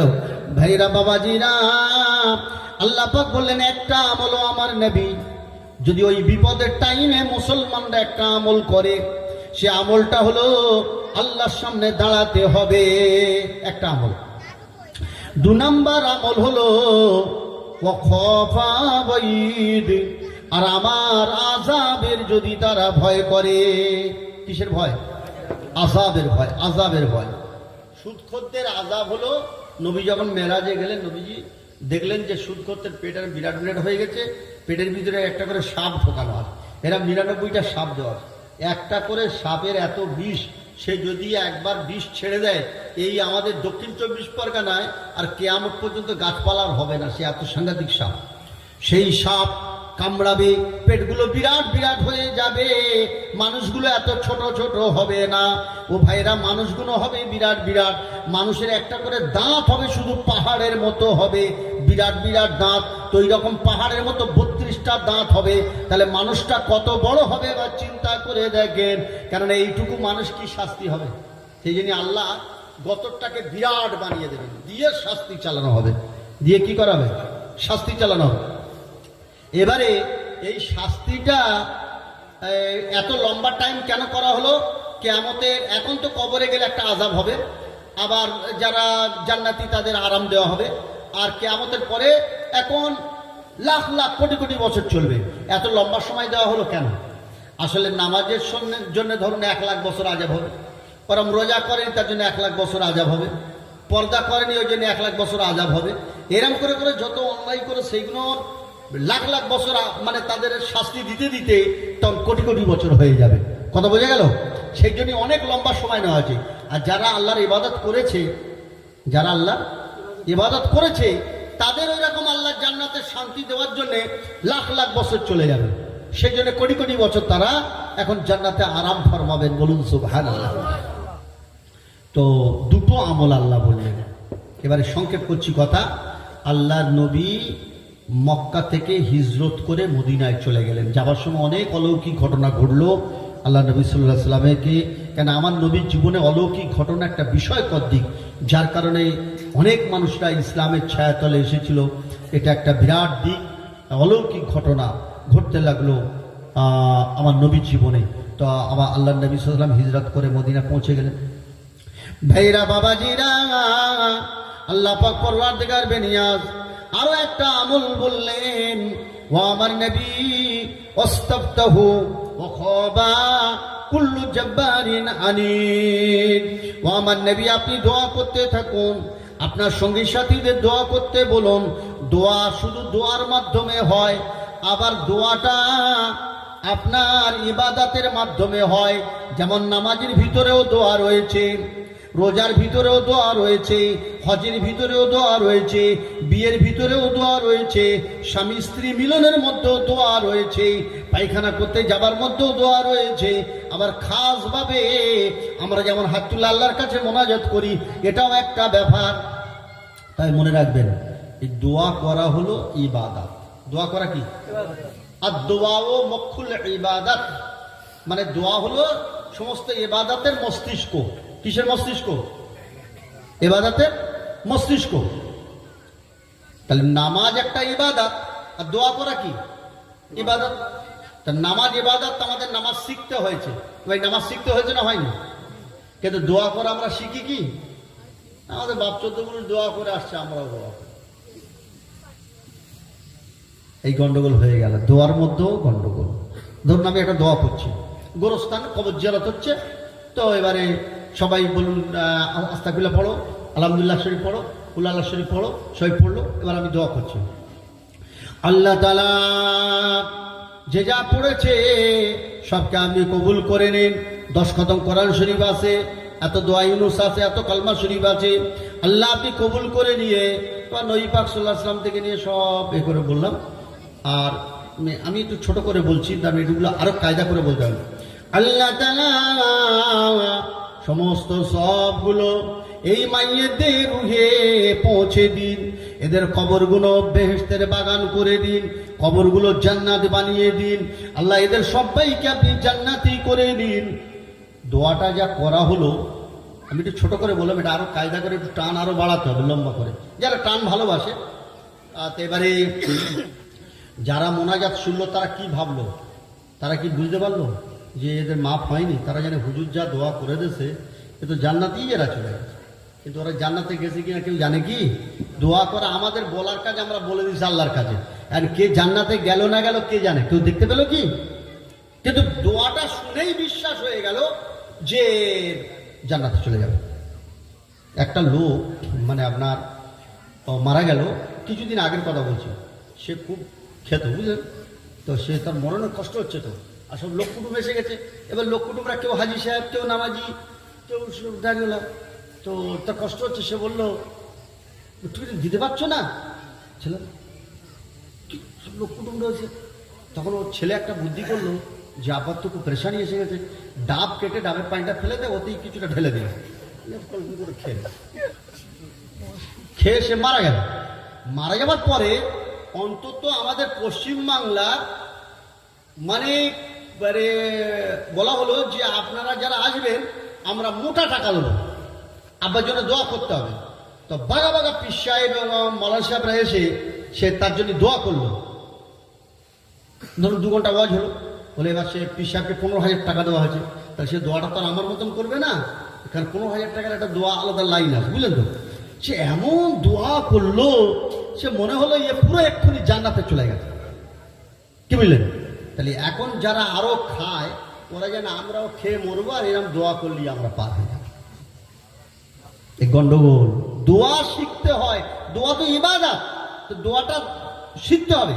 যিনি দোয়া করেছেন গোরস্থানে, তার এই কথাটা বলা দরকার ছিল দোয়ার মধ্যে বা ওয়াজের মধ্যে, ফিরে এই কথা বলা দরকার ছিল, আল্লাহ তাআলা যে সব বদামল করে মরে গেলে, ওটা তো বলেছে যে আল্লাহ আমাদের মাফ করে দাও, জান্নাত দাও, ঠিক আছে। এটাও বলা দরকার ছিল। দোয়ার যেসব কেতাব আছে, ভালো ভালো বড় বড় কেতাব পাওয়া যায়, হিসনে হাসিনার সব, সেখানে দোয়ার শর্ত লেখা, কি কি পদ্ধতিতে আপনি দোয়া করবেন, দোয়ার মধ্যে কি কি কথাগুলো আপনাকে সরাতে হবে, কি কি প্রবৃত্তিটা সরাতে হবে, তবে দোয়া কবুল হবে। সেখানে সব তার তরিকা দেওয়া, কারণ দোয়া তো ইবাদত, তার একটা শর্ত আছে, তার একটা বিধান আছে। তো এবারে আল্লাহ তাআলা আমরা যারা বেঁচে আছি, আল্লাহ আমরা এমন কোনো অন্যায় করে যেন না মরি, যদি আমরা মরে যাই ইসালে সব কোনো কাজ হবে না, এমন গুনাহ করে যেন আমরা না মরি। আল্লাহ আমাদের রক্ষা করুন। কারণ কোনো লোক যদি কুফরি করে মরে তাহলে তার সব ইবাদত বাতিল হয়ে গেল, সে জাহান্নামে যাবে। যত বড় মাওলানা সাহেব দোয়া করুক, তার দোয়ায় আর তার রুহের জগতে কোনো ফায়দা হবে না। ভালো করে মনে করে নিন। আর যদি কারো গেলে মোবাইলটা ক্যাসেট করে কোনো মাওলানা সাহেবকে জিজ্ঞেস করে নেবেন, যদি সে কুফরি করে যায়, একটা গেল। 2 নম্বর, সে যদি শিরক করে যায় তাহলে সে আপনার যে আমরা যতই সব পাঠাই না কেন তার কোনো কাজ হবে না। আর একটা হলো নাহক। নাহকটা যেমন একটা উদাহরণ বলছি, ধরুন আমার স্ত্রীকে আমি 2-1 মারলাম, মারার পরে সে এবারে বলছে তুমি আমাকে এরা মারছো, তোমার এটা হিসাব, তুমি একটা মৌলানা সাহেব লোক, তুমি কি তো ভালো, তার আর মারলাম না। আবার কিছুদিন পরে রেগে গিয়ে 2-4 গা কষিয়ে দিলাম। যখন 2-4 গা মারলাম তখন সে আর সহ্য করতে, বারবার মার কে কাজ সহ্য হয়, সে এইবারে পরেশান হয়ে গেল। সে গিয়ে এইবারে রাত্রে, ধরুন রাত 8টার সময় মেরেছি, 10টার সময় খুব কাঁদতে লাগলো, ভাত খা। সে বলে খাবো না। তখন বলে আমি আর খাবো না, আমি এতদিন বলিনি, আমি আমার আব্বাকে বলবো, আমার আব্বাকে সব শোনাবো। আর আমার আব্বার হাতে অনেক বড় বড় লোক আছে, এমনকি সে এবারে যে ভোটে এমএলএ উঠেছে ওর সঙ্গে আমার যোগাযোগ, আমি আব্বাকে বলবো যা করার কাল, আমি আজকের দিনটা কোনো মতো রইলাম, কালকের ব্যবস্থা আমি করব। আর আমার মামুর সঙ্গে দক্ষিণ 24 পরগনার বড় বসের সাথে তার সম্পর্ক আছে। দক্ষিণ 24 পরগনার বস, সে তার নাম শুনলে সে থানা পর্যন্ত ত্রাই রব ছাড়ে। এইসব বললো, বলতে এইবার দেখলো যদি কালকের পর্যন্ত বেঁচে থাকে তাহলে কিন্তু আমার আর বাঁচার লাই নেই, যা হবে খুব অসুবিধা। এইবারে রাত্রেবেলা গলা টিপে ধরে একদম শেষ করে দিলাম, দিয়ে এইবারে কি হবে, তাড়াতাড়ি একটা দড়ি বেঁধে ঝুলিয়ে দিলাম। ঝুলিয়ে দিয়ে এইবারে কোনো কায়দা সায়দা করে ভিতর থেকে খিলটা কোনো মতে লাগানোর ব্যবস্থা করলাম। ওর অনেক কায়দা আছে। দড়ি বেঁধে এটাকে দিয়ে দড়িটা খুলে দিলাম, ফাঁসটা খুলে দিলাম, ভিতর থেকে খিল লেগে গেল। এইবারে আমি ধরুন পায়খানার লোটানে আসছি, দূর বন্ধ কেন, দূর ধাক্কা ধুকিয়ে পাশের লোক সব জেগে গেল। কি হলো কি হলো, বলে আরে সেই দেখো আমার বউ, সে দৌড় দিয়েছে, দৌড় খোলে না, এ কি হয়েছে ব্যারাম, এই দৌড় খোল দেখি, দৌড় খোলে না। সবাই বললো কি হবে, তা দরজা ভেঙে ঢুকে দেখালো, গলায় ডুবে গেল। কি সর্বনাশ, কি উশৃঙ্খল মেয়ে। আমি বলছি, কিন্তু আমি ওর কাজ ছেড়ে দিয়ে বেরিয়ে গেছি, বুঝলেন না। থানায় চলে গেল, থানাতে পুলিশ এলো, থানাতে পুলিশ লাশটা নিয়ে গেল, পোস্টমর্টম সব হয়ে গেল। কিন্তু এখানে সমস্যা হয়ে গেল, নিজে মরেছে না মেরে দিয়েছে এই কথাটা কিন্তু সন্দেহ রয়ে গেল। কেস কিছুদিন চলে বসে গেল যে নিজে মরেছে, ওর বাপেরা বললো না ওর মেরে দিয়েছে, আর ও বললো স্যার আমি যদি মেরে দিলে খিলটা দেওয়া থাকবে কি হয়েছে, পুলিশরা রিপোর্টটাও লিখে নিল। কিছুদিন কেস চললো, তারপর থেমে গেল, বসে গেল। এইবার আমি মারা গেলাম। আমি মারা গেলে ফের একটা মাওলানা এসে আমার যদি খুব দোয়া করে, আল্লাহ এর জান্নাতের বাগান করে দাও, ফুলের বাগান করে দাও, আল্লাহ এর কবরটাকে বেহেশতের টুকরা করে দাও। আল্লাহ বলে ঘরে গিয়ে ঘুমোগে যা, ওর বাড়ি খেয়েছিস ভালো হয়েছে, টাকা পয়সা ঘরে না হক। কথা বোঝা গেল না ভাইরা বাবাজিরা? তাই দোয়ার মধ্যে কথাটা উল্লেখ করা দরকার ছিল। আল্লাহ আমরা যদি এমন কোনো গুনাহ করে মারা যাই, যে গুনাহ করে কবরে গেলে কোরআন খানি কোনো কাজ হবে না, মিলাদ মাহফিল থেকে দোয়া করলে কোনো কাজ হবে না, ইসালে সওয়াব আর আমার কোনো কাজে আসবে না। আল্লাহ সেই সব গুনাহ থেকে আমাকে আপনি বাঁচান। কেউ যদি মদ খেয়ে নেশা অবস্থায় মারা যায়, সাংঘাতিক ব্যাপার হয়ে গেল। কেউ যদি ডাকাতি করতে গিয়ে ওই অবস্থায় মারা যায়, কেউ যদি কারো ঘরে ব্যভিচার করতে গিয়ে ওই অবস্থায় মার্ডার হয়ে যায়, তাহলে সাংঘাতিক অবস্থা হয়ে গেল। ও ভাইরা বাবাজিরা, ওই সব গুনায় ডুবে থাকা কালীনে তার ঈমান থাকে না। আল্লাহ পাক বললেন, ও আমার নবী আপনি আপনার সাথীদের বলে দিন তারা যেন আল্লাহর আযাবকে ভয় করে। আল্লাহর আযাবকে ভয় করে। তো আযাবকে কিরকম ভয় করেছিল মদিনার লোকেরা? তারা এক নাম্বার আল্লাহর সামনে দাঁড়াতে হবে, এই ভয়টা তাদের মধ্যে এমন এসে গিয়েছিল। তার বহু ওয়াকিয়া রয়েছে। কেউ কোনো ভুল করে ফেললে, গুনাহ করলে মসজিদে চলে আসতো, আমার নবীকে বলে দিত, ইয়া রাসূলুল্লাহ, ইয়া হাবিবাল্লাহ, আমি গুনাহটা করে ফেলেছি। আবার কেউ কেউ দড়িয়ে এনে মসজিদের পিলারে বেঁধে দিত, আল্লাহকে ভয় করত। আর এখন গুনাহ করেছে তাকে যদি উল্টে বলা যায় যে ভাই তুই এই গুনাহটা করলি, সে উল্টার মারতে আছে। ইয়ে তো যে গুনাহ করেছে সে নিজে আল্লাহ নবীর কাছে চলে গেছে, মসজিদে নববী থেকে দড়ি দিয়ে নিজেকে পিলার সাথে বেঁধে দিয়েছে। হ্যাঁ, একটা। 2 নম্বর আযাব, আল্লাহ নবী সাল্লাল্লাহু আলাইহি ওয়াসাল্লাম বলেন, যখন তিনি কবরের আযাবের কথা বলেন, সাহাবীরা আযাবের ভয়তে মদিনার মসজিদে এত কাঁদেন। দাজ্জাল মুসলিমুনা দাজ্জাতান, মদিনার মসজিদে সাহাবীরা কাঁদতে কাঁদতে বেহুশ হয়ে যান, মদিনার মসজিদের চাতানে তারা শুয়ে যায়।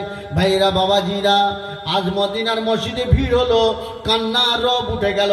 আর আমাদের মসজিদে যখন ভিড় হয় তখন খালি কথার আওয়াজ হবে। আমাদের মসজিদগুলোতে কখন ভিড় হবে না? রমজান মাসে বেশ কিছু লোক নামাজ ধরে, ওরা নতুন নামাজ, যে আল্লাহ যা ওদের পুরানো করে নি। আর ওরা মসজিদে এলে ও মসজিদকে যেন ওদের শ্বশুর বাড়ি আসছে, কি গল্প চালু করে দেবে শুয়ে শুয়ে বসে বসে। সব। আর রোজার সময় কি বলা যাবে? হ্যাঁ, সে বেতাল অবস্থা। ভাইরা বাবাজিরা, আল্লাহ নবীকে হযরত সাইয়েদনা আবু বকর বললেন, ইয়া রাসূলুল্লাহ, ইয়া হাবিবাল্লাহ, আপনি যেন বৃদ্ধ হয়ে গেছেন। কদ শিবতা ইয়া রাসূলুল্লাহ, আপনি যেন বৃদ্ধ হয়ে গেছেন। আমার নবী বলেছিলেন, কদ শাইয়াবানিল হুদ ওয়াল মাওকিয়া ওয়াল মুরসালাত। ওয়া আমার আবু বকর, ওয়া আমার আবু বকর, আল্লাহ পাক কোরআন পাকের ভিতরে সূরা হুদ, সূরা ওয়াকিয়া, সূরা মুরসালাতের ভিতরে এমন আযাবের কথা আলোচনা করেছেন। আমি রাসূলুল্লাহ ওই সব আযাবের কথা চিন্তা করতে করতে করতে করতে করতে আমি নবী মুহাম্মদ, আমি বৃদ্ধ হয়ে গেছি 60 বছরে। বাবা, চিন্তা করুন আযাবের ভয় তারা কেমন করতেন। বাস মদিনার মসজিদে কান্নার রোল পড়ে গেল সব আযাবের কথা শুনে।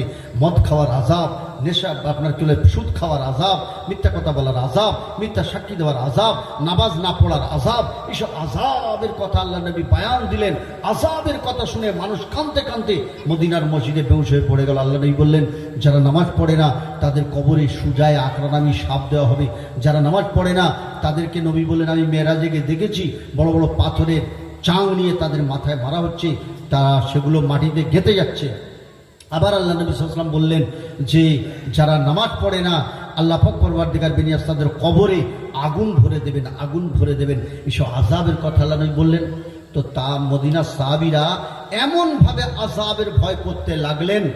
1 নাম্বার আল্লাহর সামনে দাঁড়াতে হবে, 2 নাম্বার আযাবের ভয় করতে লাগলেন, 3 নাম্বার আমার নবীর সঙ্গে তারা দোয়া করতে লাগলেন। তাদের রাতে দোয়া, শোয়ায় দোয়া, বসায় দোয়া, খাওয়ায় দোয়া, ওটা বসায় দোয়া, এমনকি স্বামী স্ত্রী মিলনের সময় দোয়া রয়েছে, আল্লাহুম্মা জান্নিবনা শাইতানা ওয়া জান্নিবিশ শাইতানা মা রাযাকতানা। শয়তান থেকে বাঁচার কথা তখনও চলছে। ও ভাইরা বাবাজিরা, এমন দোয়া করতে লাগলেন। আল্লাহ বললেন, তোমার হারানো দেশ, তোমাকে যেখান থেকে তাড়িয়ে দেওয়া হয়েছে, এই 3টে আমল যদি করা হয়, আমি আল্লাহ ওই জায়গার ক্ষমতা আবার আমি আপনাকে দিয়ে দেব। ও ভাইরা বাবাজিরা, অল্প সময়ের মধ্যে আপনার বদরের যুদ্ধ হলো, ওহদের যুদ্ধ হলো, হুদায়বিয়ার সন্ধি হলো। আবার সেই মক্কাকে আল্লাহ পাক মদিনার সাহাবীরা এত কাঁদতে লাগলেন, এত কাঁদতে লাগলেন। আল্লাহর সামনে দাঁড়াতে হবে, তারা এমন ভয় করতে লাগলেন, আল্লাহর কাছে দোয়া করতে লাগলেন।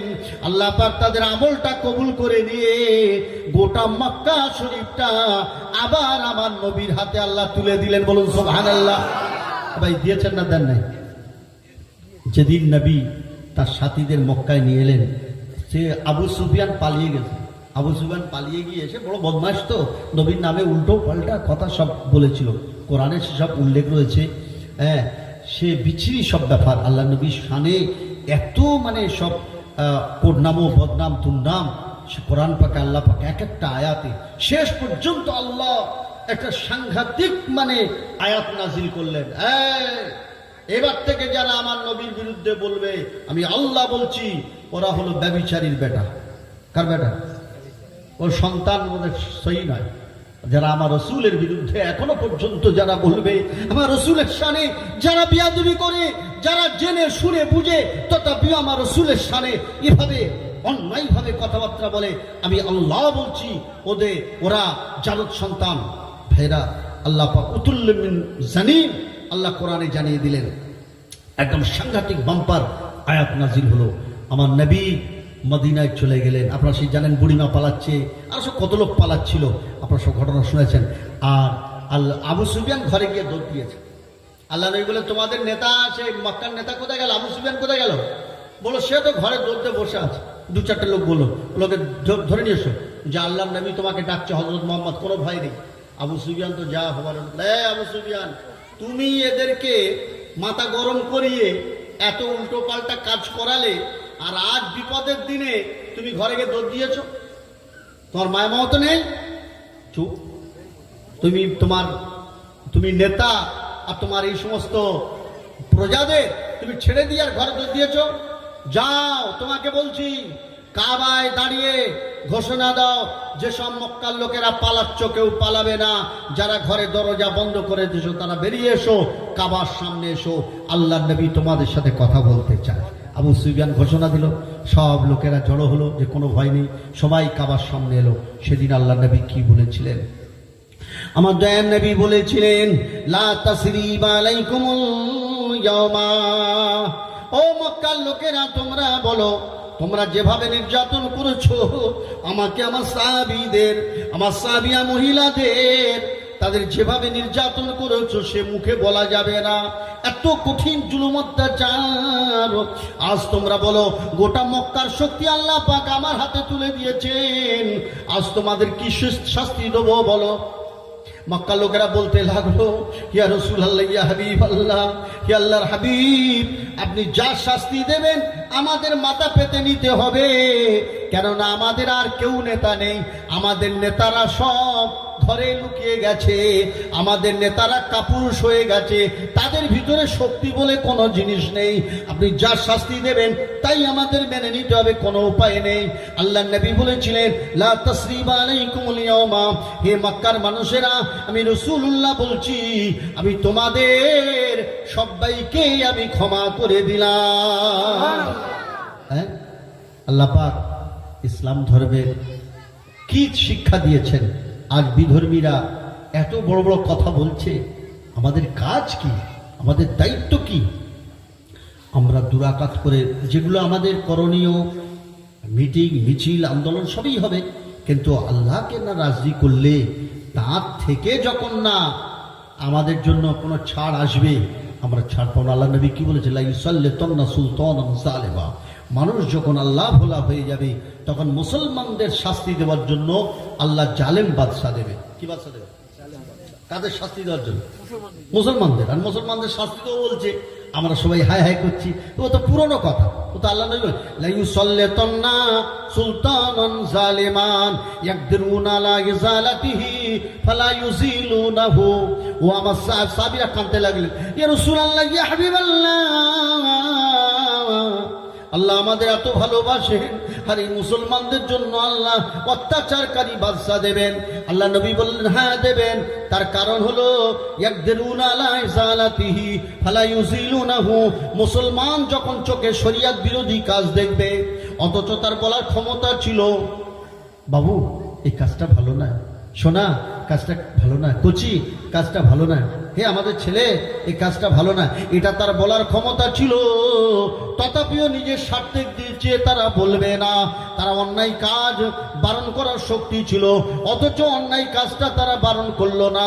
কেউ ভুল কথা বলছে, মিথ্যা কথা বলছে, অন্যায় কথা বলছে, এইসব কেউ অন্যায় কাজ করছে, এটা তাদের বারণ করা, নিষেধ করা, মানা করার ক্ষমতা ছিল, তারা করলো না। ও আমার সাহাবীরা, ওই সময় এই বদ আমলের কারণে আল্লাহ পাক তাদের উপরে অত্যাচারকারী বাদশা দেবে, যারা মুসলমানদের উপরে জুলুম চালাবে। মেহরা বাবাজিরা, তিনটে আমল মদিনায় এমন চালু হয়ে গেল, আল্লাহ পাক ফিরিয়ে দিলেন মক্কার সম্মানকে, আর তাদের বলার ক্ষমতা রইল না, দেশ ছাড়ো আর না হলে আমাদের ধর্মে ফিরে এসে উল্টো তারা মুসলমান হয়ে গেল। জোরে বলুন সুবহানাল্লাহ। আমাদের সেই তিনটে আমল চালু করতে হবে। এটা থেকে বাঁচতে গেলে, এই বিপদ থেকে বাঁচতে গেলে কি করতে হবে? 1 নম্বর আল্লাহর সামনে দাঁড়াতে হবে, এটা মনে রাখতে হবে। 2 নম্বর আল্লাহর আযাবগুলোকে মনে রেখে ভয় করে সেই যাতে তা বাঁচতে পারি সেটা করতে হবে। 3 নম্বর আল্লাহর কাছে দোয়া করতে হবে। কিন্তু আমরা কজন 2 রাকাত সালাতুল হাজাতের নামাজ পড়ে এই বিপদ থেকে বাঁচার জন্য আমরা দোয়া করেছি? কজন আমরা একটা রোজা করে, যে আজকে একটা রোজা করব, আজকে আমরা রোজা করব, করে ইফতারির সময় আমি আল্লাহর কাছে দোয়া করব? কজন? আমি আজকের 500 টাকা সদকা করব, সদকা করে আর আজকের আমি আল্লাহর কাছে দোয়া করব, আল্লাহ সদকার ওসিলা করে তুমি ভালা মুসিবত থেকে আমাদের বাঁচাও। আমাদের কি ভুল হচ্ছে সেই ভুলটা আমাদের শোধরাবার তৌফিক দাও। কজন করেছি? আচ্ছা, আমরা তাহাজ্জুদের রক্তে উঠে দোয়া করলে দোয়া কবুল হয়, কজন আমরা সেই তাহাজ্জুদের রক্তে উঠে আল্লাহর কাছে এই বিষয়ে দোয়া করেছি? ভাইরা, একজন হিন্দু লোক তিনি বলছেন যে, নেটে হয়তো আপনারাও দেখতে শুনে থাকবেন, তিনি মনে হচ্ছে সম্ভবত কংগ্রেস পার্টিটারই করে। তো উনি বলছেন যে আমাকে একজন দেখাচ্ছিল, আমি শুনলাম তার বক্তব্যটা। সে বলছে যে ভাই, আপনারা কিছু মনে করবেন না, আপনারা মুসলমান, আর আপনাদের ব্যাপারে কিছু বলতে আমার খারাপ লাগে, কেন আপনাদের ধর্ম আপনারা ভালোই বোঝেন। তবে আমি যেটা জানি যে সারা সমস্ত মুসলমান একটা দেহের মতো, প্রফেট হযরত মুহাম্মদ মুস্তাফা সাল্লাল্লাহু আলাইহি ওয়াসাল্লাম বলেছেন। তো আপনারা যদি একটা দেহের মতন হয়, তাহলে এতগুলো মুসলমান যখন মেরে দেওয়া হয় তাদের দিন দুপুরবেলা, মানে পিটিয়ে বা ছুরি মেরে বা গুলি করে তাদের মেরে দেওয়া হয়, কিন্তু সারা ভারতবর্ষে মুসলমানরা কবে একবার আল্লাহর কাছে দোয়া করেছে? কবে আল্লাহর কাছে দোয়া করেছে? যে সারা ভারতবর্ষে আজকে দোয়া দিবস পালিত হচ্ছে, আজকে দোয়া দিবস পালিত হচ্ছে। ভাইরা, বাবাজিরা, আল্লাহ নবী দিন দুনিয়ার বাদশাহ প্রাণের নবী সাল্লাল্লাহু আলাইহি সাল্লামের আমাদের উপরে বিপদ এসেছে। আল্লাহ পাক কোরআনে 3টে আমলের কথা বলেছেন। একটা আমল আল্লাহর সামনে দাঁড়াতে হবে। 1 নম্বর আমল, জোরে বলুন ভাই, 1 নম্বর আমল জোরে বলেন, আল্লাহর সামনে দাঁড়াতে হবে। জোরে বলেন, আল্লাহর সামনে দাঁড়াতে হবে। আর 2 নম্বর আমল হলো কি? জোরে বলেন, আল্লাহর আযাবের ভয় করতে হবে। জোরে বলেন, আযাবের ভয়। আযাবের ভয় করি, ভয় হয়ে যাবে? আযাবের ভয় মানে হলো এই যে নামাজ না পড়লে এত আযাব, তাহলে আল্লাহ আমাকে তুমি নামাজি বানিয়ে নাও, আর আবার তুমি এর থেকে রক্ষা করো, আর যেন আমি বেনামাজি না থাকি। হ্যাঁ, এইভাবে আরো যদি আমার মধ্যে যেসব বদভ্যাস আছে, সেই বদভ্যাসের কথা আল্লাহর কাছে উল্লেখ করে আল্লাহর কাছে দোয়া চাওয়া। 3 নাম্বার হচ্ছে দোয়া করা। দোয়া বিভিন্ন ইবাদতের মধ্যেও আছে, আর খাস করে আল্লাহর কাছে এই বিষয়ে দোয়া করা। যেমন দোয়া ইউনুস পড়ে তার ওসিলাতে দোয়া চাইলে দোয়া কবুল হয়, যে সেই মুসিবত থেকে বাঁচার জন্য আল্লাহর কাছে। যেমন আসামে মুসিবত চালু হয়ে গেছে, কাশ্মীরে মুসিবত চালু হয়ে গেছে, এবার গাড়ি ঘোড়া হাটে বাজারে মুসিবত চালু, কখন কার উপরে মুসিবত এসে পড়ছে, তাই এর জন্য আল্লাহর কাছে আমাদের দোয়া করতে হবে। ভাইয়েরা, বাবাজিরা, আর একটা বিষয় রয়েছে এর সঙ্গে, সেটা না বললে ঠিক কমপ্লিট হলো না। সেটা হলো কি জানেন? সেটা হলো ইস্তেগফার। কি বললাম? জোরে বলুন, ইস্তেগফার। আল্লাহ রেগে যায় আমাদের উপর, আর আল্লাহর রাগটাকে সরাবার জন্যে আল্লাহ একটা আমল দিয়েছে, তার নাম হলো ইস্তেগফার। কি নাম? জোরে বলুন।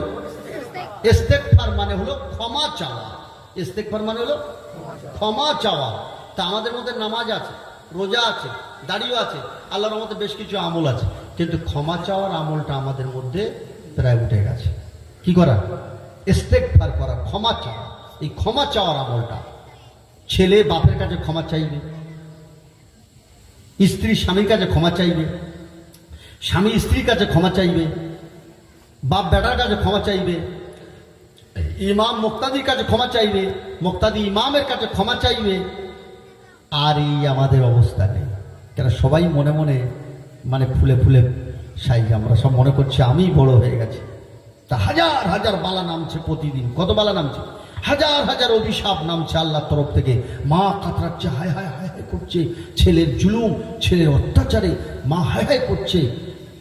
আর মা মনে করছে, হায় আমি ছেলেকে কেন মানুষ করলাম, কেন এ পয়দা হলো, এ আমার পেটে কেন এলো। তো মায়ের চোখের পানি পড়ছে। এখন বলুন, আল্লাহ রেগে যাবে না খুশি হবে? এবার কথা বলেন। তা আল্লাহর রাগ আমাদের উপর চলে আসছে। আর ছেলে যদি গিয়ে মায়ের হাতটা ধরে, আম্মা জান, আমার ভুল হয়ে গেছে মা, আমার অন্যায় হয়ে গেছে মা, আমি অপরাধ করেছি মা, আপনি আমাকে ক্ষমা করুন, আমাকে মাফ করে দেন। মা তার চোখ দিয়ে দরদর করে পানি গড়াবে, মা তার হাত ধরে বলবে আমি ক্ষমা করে দিলাম, আল্লাহর রাগটা থেমে যাবে। বলুন সুবহানাল্লাহ। ও ভাইরা বাবাজিরা, কেউ যদি মদ গেলে, আর এই ধরুন আমাদের আপনার কি বলে যে মাদ্রাসার মাটি বিরাট জলসা হলো, কত আল্লাহর আলেমরা ওয়াজ করে গেল, এইবারে কোন মদখোর শুনলো, সমস্ত বক্তারাই অন্যায় কাজের বিরুদ্ধে বলে গেল। এবার একটা শ্রোতা শুনে মনে করলো আল্লাহ আমার ভুল হয়ে গেছে, আল্লাহ আমি নেশা করে ফেলেছি, আর জীবনে আমি নেশা করব না, আমি তওবা করলাম, আল্লাহ কখনো যেন নেশা না করি, আল্লাহ আমি এতদিন যা নেশা করেছি আপনি আমাকে ক্ষমা করে দেন, আমাকে মাফ করে দেন, কখনো আমি আর নেশার দ্রব্য পান করব না, আল্লাহ আমার ভুল হয়ে গেছে, আমার অন্যায় হয়ে গেছে, আল্লাহ আমাকে আপনি ক্ষমা করুন। ও ভাইরা বাবাজিরা, এটা যখন নেশাখোর আল্লাহর কাছে ইস্তেগফার করবে, ক্ষমা চাইবে, আল্লাহর রাগটা থেমে যাবে, আল্লাহ তার উপরে দয়া পরবশ হয়ে যাবে। বেশরা হাফি রহমাতুল্লাহ আলাইহি এমন কান্না কেঁদেছিলেন, বেশরা হাফি রহমাতুল্লাহকে আল্লাহ পাক তার দোস্ত বানিয়ে নিয়েছিলেন। বলুন সুবহানাল্লাহ।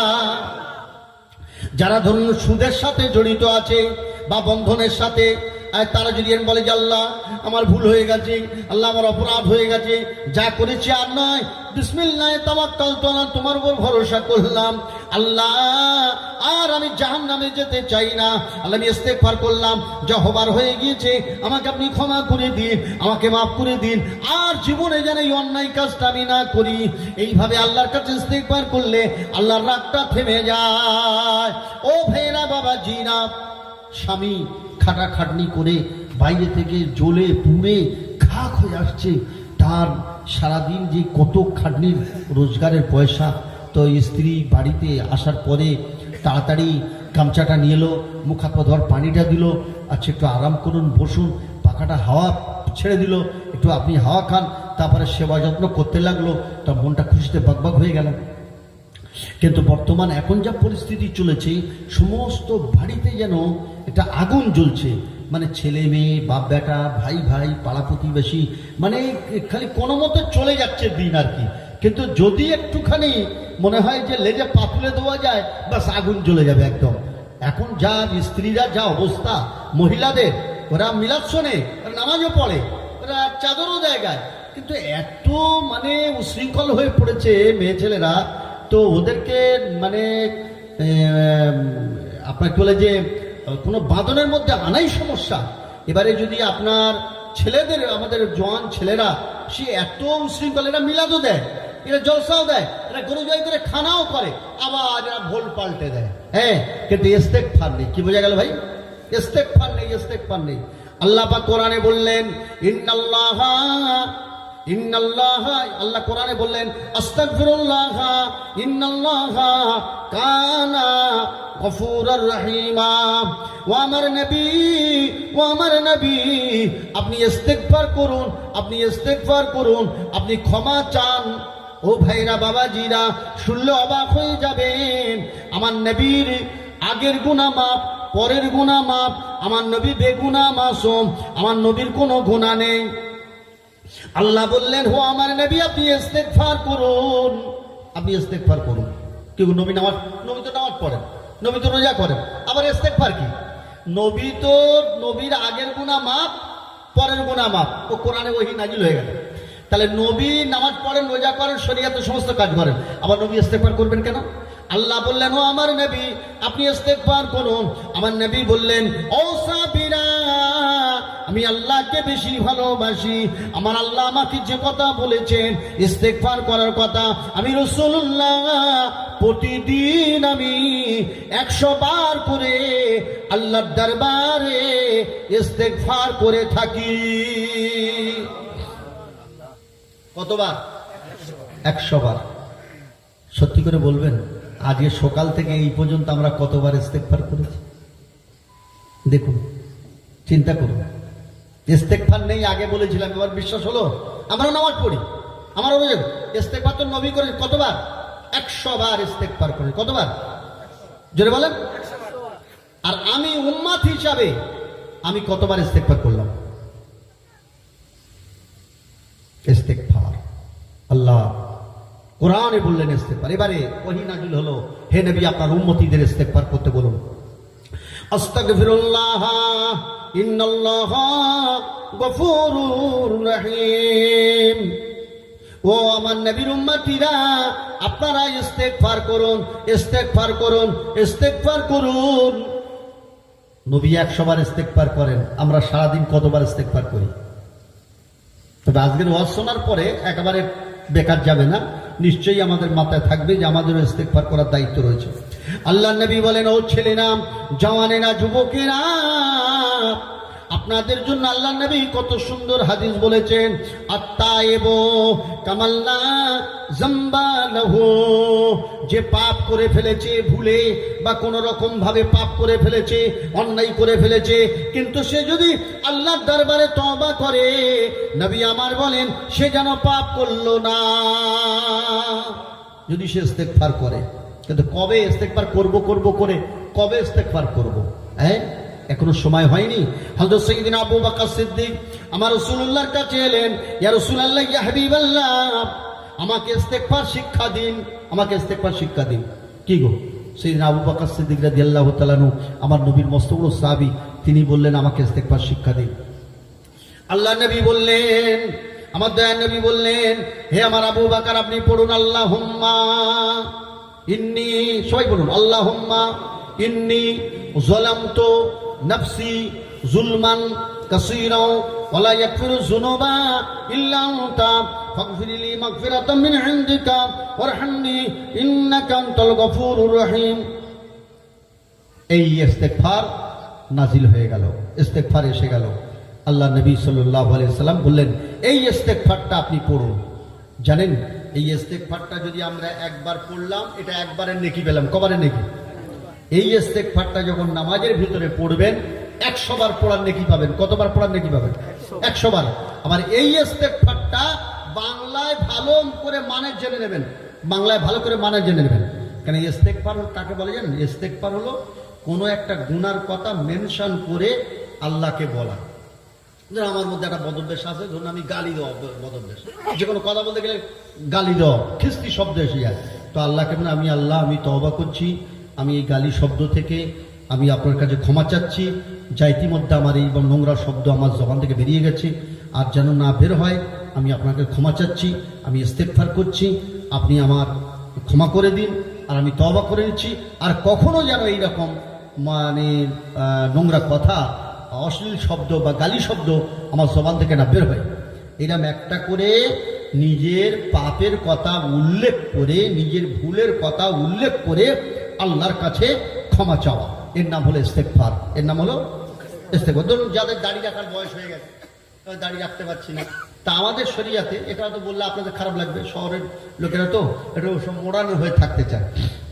তো এবারে ধরুন দাড়ি রাখার বয়স হয়ে গেছে, দাড়ি রাখতে হবে। তো এবারে আপনার দাড়ি যতক্ষণ আমরা রাখবো ততক্ষণ গুনাহ হতেই থাকবে, গুনাহ লেখা হতেই থাকবে। তো এবারে আমি আল্লাহ, আমার অনেক অন্যায় হয়ে গেল, আমি এতদিন দাড়ি রাখিনি, এখন দাড়ি রাখার নিয়ত করলাম। আর এখন যদি আপনি দাড়ি রাখেন, আর বউরা রাগও করবে না, বয়স হয়ে গেছে তো এবার। তো এবারে আল্লাহ, আমি নিয়ত করলাম, আমার গুনাহ খাতা আপনি মাফ করুন, আমি ইস্তেগফার করছি, আমার এতদিন এই অন্যায়টা চলে আসছে, আমি আর এই কাজ করব না, আমি দাড়ি রাখার নিয়ত করিলাম এবং দাড়ি রেখে দিলাম, তো আল্লাহ আপনিও ক্ষমা করুন। এবারে আস্তাগফিরুল্লাহ আল্লাযী লা ইলাহা ইল্লা হুয়াল হাইয়ুল কাইয়্যুম বলে, এইভাবে আমার বলার উদ্দেশ্য হচ্ছে গুনার কথা মেনশন করে, আল্লাহ আমি নামাজ পড়ি না, আল্লাহ আমি ইস্তেগফার করছি আজকে, আর আমি কখনো নামাজ ছাড়বো না, আমার জীবনে যত নামাজ ছেড়ে গেছে আল্লাহ আপনি আমাকে ক্ষমা করুন, আল্লাহ আমি ইস্তেগফার করছি।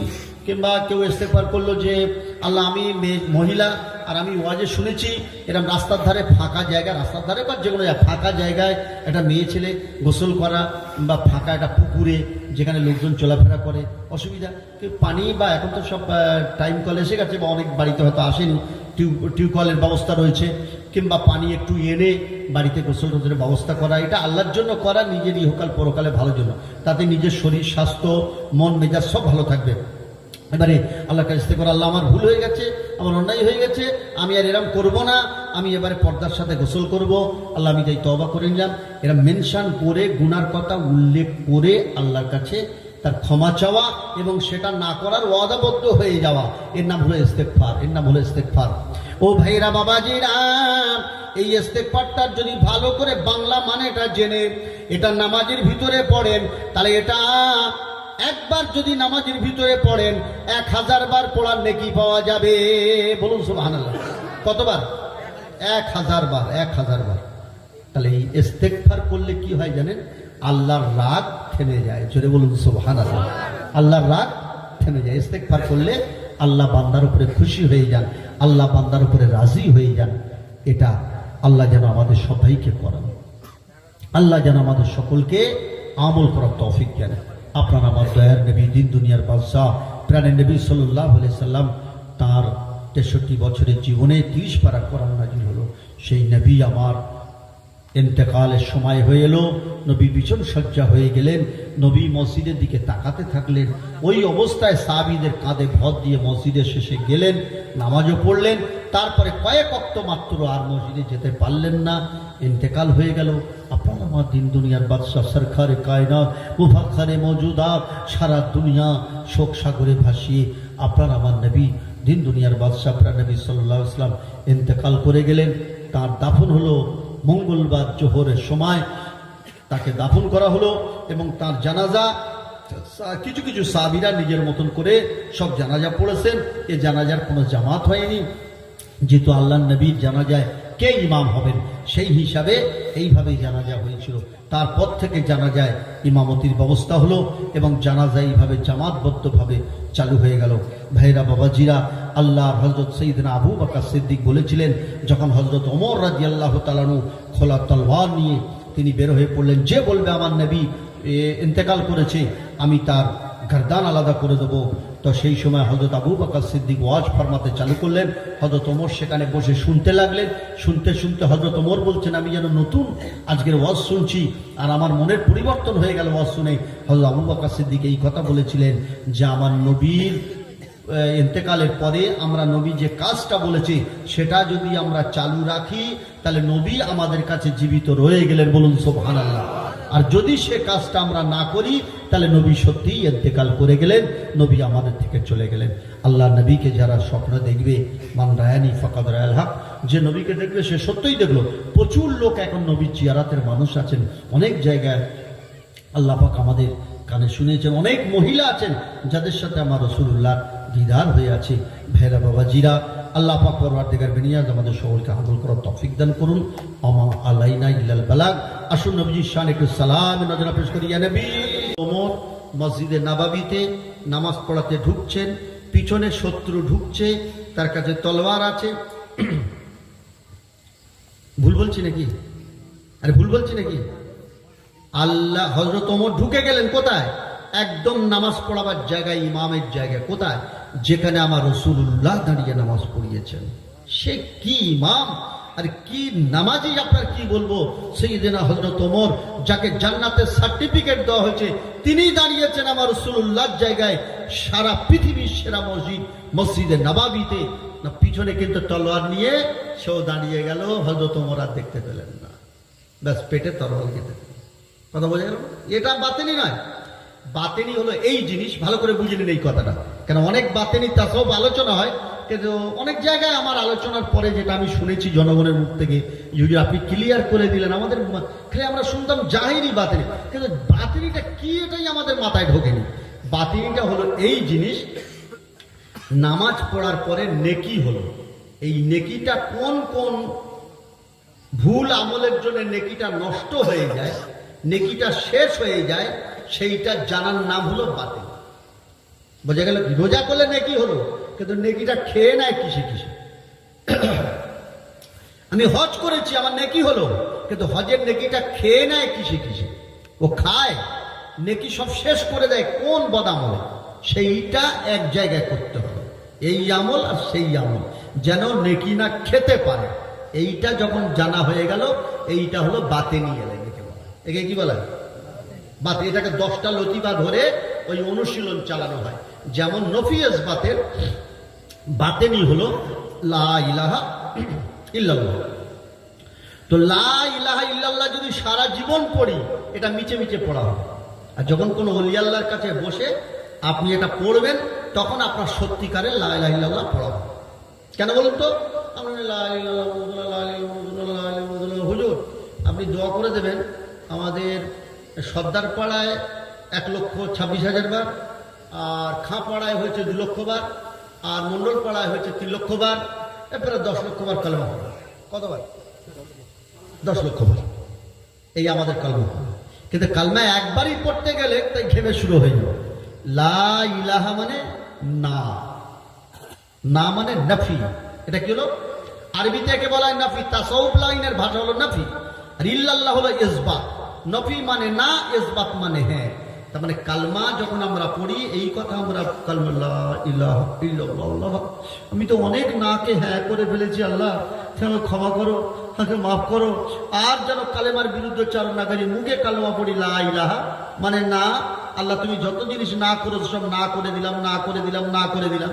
উল্টে হ্যাঁ করে বসে আছি, পুরো কালেমার সাথে ধোকাবাজি, চিটিংবাজি আল্লাহর সাথে আমরা এইরকম ভাবে করে যাচ্ছি। আর ইল্লাল্লাহ মানে ইসবাত, মানে হ্যাঁ আল্লাহ তুমি নামাজ পড়তে বলেছো, ব্যাস আমি নামাজ পড়বো। তুমি রোজা করতে বলে রোজা করবো। তুমি জাকাত দিতে বলেন জাকাত দেবো। তুমি মা বাবার সেবা করতে বলে মা বাবার সেবা করবো। তুমি হজ করতে বলে আমি হজ করবো। তো সব হ্যাঁ, আল্লাহ হ্যাঁ কে হ্যাঁ করবো। এবারে হ্যাঁ কে হ্যাঁ করলাম না, না কে না করলাম না। লা ইলাহা ইল্লাল্লাহ ইল্লাল্লাহ ইল্লাল্লাহ ইল্লাল্লাহ ইল্লাল্লাহ, পাগলা হয়ে যাবার খাবো সব মিছে মিছে। কিন্তু কালমা হচ্ছে লা ইলাহা মানে না, মানে নাফি। আমরা বলি না আয় আল্লাহ তাআলা আমি আমার কলবের দিকে মোতায়েন যাচ্ছি। এবার শুনুন, মিলিয়ে নেন। আমি আমার কলবের দিকে মোতায়েন যাচ্ছি। আমার কলব আমার দাদা হুজুর বিসাইফুল্লাহ রহমাতুল্লাহ আলাইহির কলবের দিকে মোতায়েন যায়। আমার দাদুকুল্লাহ রহমাতুল্লাহ কলবের হইয়া ওসিলা হইয়া আল্লাহর দিকে মোতায়েন হয়। আল্লাহ তাআলার তরফ হইতে নফি ইসবাতের জিকিরের ফায়েজ আমার কলবে আসুক। এই নফি মানে নার ফায়েজ আসুক, আর ইসবাত মানে হ্যাঁ ফায়েজ আসুক। না কে না করার শক্তি যেন আমার কলবে তৈরি হয়, আর হ্যাঁ কে হ্যাঁ করার যেন শক্তি হয়। কি এই হলো আসল কালমা পড়া। আর তা বাকি সব পাইকিরি কলমা পড়া। ও পাইকিরি এই হ্যাঁ জাগে না আছে, তারপরে জাগে লা ইলাহা ইল্লাল্লাহ মজলা 1.5 লাখ বার পড়া হয়ে গেছে। সেদিনে আমাদের একটা দোয়ার মাজলিসে একজন বললো যে হুজুর একটা মহিলা এরকম 1 লাখ বার লা ইলাহা ইল্লাল্লাহ মুহাম্মদ রাসূলুল্লাহ পড়েছে। তাহলে মহিলার নাম কি? বলে এই মহিলার স্বামী কি করে? বললো কি রুটি দোকানা করে কাজ করে। তো মহিলা আর কি করেন? কিছু করে না, সংসারে কাজ করে। তা মহিলা কোনো সংগঠনের সাথে যুক্ত নেই? বলে হ্যাঁ বন্ধন সংগঠনের সাথে যুক্ত আছে। সে 1 লাখ বার পড়ে বসে। কি বলেছেন? সে 1 লাখ বার না কে না লেখা, না কে না করলাম, না কে না করলাম, না কে পুরো মিচে মিচে বলে যাচ্ছে। এদিকে না কে হ্যাঁ করে যাচ্ছে, না কে হ্যাঁ করলাম, না কে হ্যাঁ করলাম, না কে হ্যাঁ করলাম, না কে হ্যাঁ করলাম। তা আমাদের যদি 4টে গরু জবাই করা হয় আর করে যদি ভালো করে বিরিয়ানি করে আর ঝেকের ডাক দেওয়া হয়, কত জাকিরই নাচবে তারই হত্যা নেই। যে জেকের করাবে সে যদি না বোঝাতে পারে তাহলে সেও কানা, আর যারা জেকের করবে সব কানা, মাঝখান থেকে গরু খেয়ে সাবার করে শেষ। কি বলে হচ্ছেন না ভাইরা? এই তাসাউফ মানে হলো আধ্যাত্মিক, মানে অন্তঃশুদ্ধি। এটা একটা হলো, এটা লতিফায় কালবের জিকির হলো নফি ইসবাত। এইবার লতিফায় সির, লতিফায় খফি, লতিফায় আখফা, লতিফায় রূহ, তারপরে লতিফায় নফস, তারপরে আওয়াতুস খাকবাদ। প্রত্যেকের এই 10টা লতিফা ধরে এটাকে আমাদের করা হয়। পুরো এই নফি ইসবাতের আমল আনাবার পদ্ধতি, যা প্রত্যেক অধ্যায়ে একটা করে আমল আছে, সেই আমলটাই হলো বাতিল, ওটাই হলো মেলাবার আমল। এই আমি না বলছি, নার সাথে আমার কাজটা মিলছে কিনা, আমি হ্যাঁ বললাম, হ্যাঁর সাথে আমার কাজটা মিলছে কিনা, এটাই হলো অনুশীলন করে আল্লাহর কাছে কাঁদা, আল্লাহর কাছে রোনাজারি করা। এর নাম হলো বাতেনি। এর নাম কি? বাতেনি। যেমন ধর একটা হাদিসে রয়েছে, আল্লাহ নবী একজন সাহাবিয়া মহিলা, তিনি বেশি বেশি নামাজ, একজন সাহাবী বলেন হুজুর আমাদের পাড়া একটা মেয়ে আছে বেশি বেশি নামাজ পড়ে, বেশি বেশি রোজা করে, বেশি বেশি দান করে, কিন্তু কথা যখন বলে না সে কলজে যেন ছুরি মেরে দেয়। কথা শুনলে, বিবির কথা শুনলে ব্যাস মরদের একদম যা হবার তাই হয়ে যায়। আল্লাহ নবী বললেন কলা হিয়া ফিন্নার, ও মেয়েটা জাহান্নামে যাবে। তাহলে তার নামাজ রোজা সব খেয়ে এনেছে। কি যে কর্কশ কথা, কর্কশ কথা, কথা বোঝা গেল ভাইরা বাবাজিরা? তাহলে এই হলো পদ্ধতি। আল্লাহ পাক আমাদের সকলকে কবুল করুন, আল্লাহ পাক আমাদের সকলকে আমল করার তৌফিক দান করেন। আমার জন্য দোয়া করবেন, আমিও দোয়া করি আল্লাহ যেন সকলকে আমল করার তৌফিক দেন। এখন দোয়া করা হবে। সকলে আসুন আমরা পড়ে নিই। আমি পড়ছি, মনে করলে আমার সঙ্গে পড়তেও পারেন।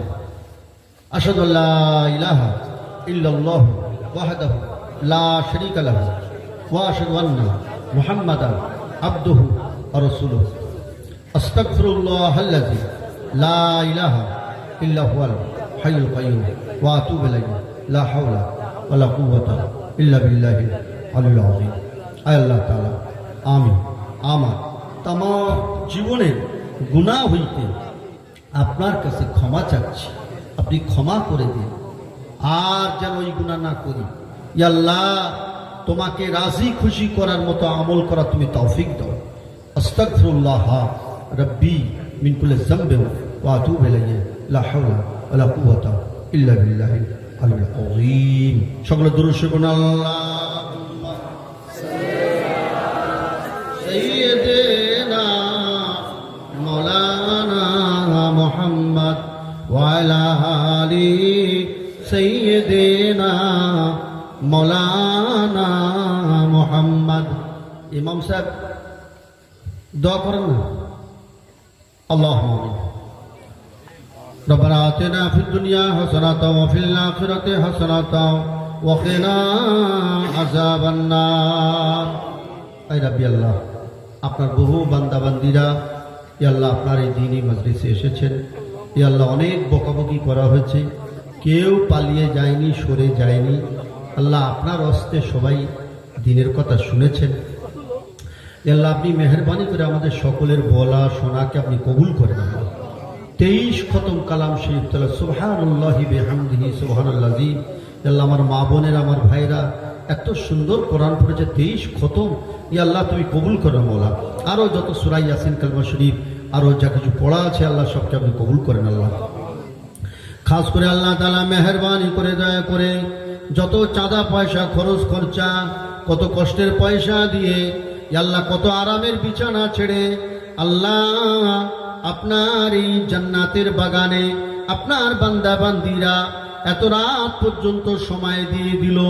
আল্লাহ তাআলা, আপনি আমাদের এই সময়টাকে কবুল করে নিন। আল্লাহ, আপনি আমাদের তিলাওয়াত গুলোকে কবুল করে নিন, দান খয়রাতকে কবুল করে নিন।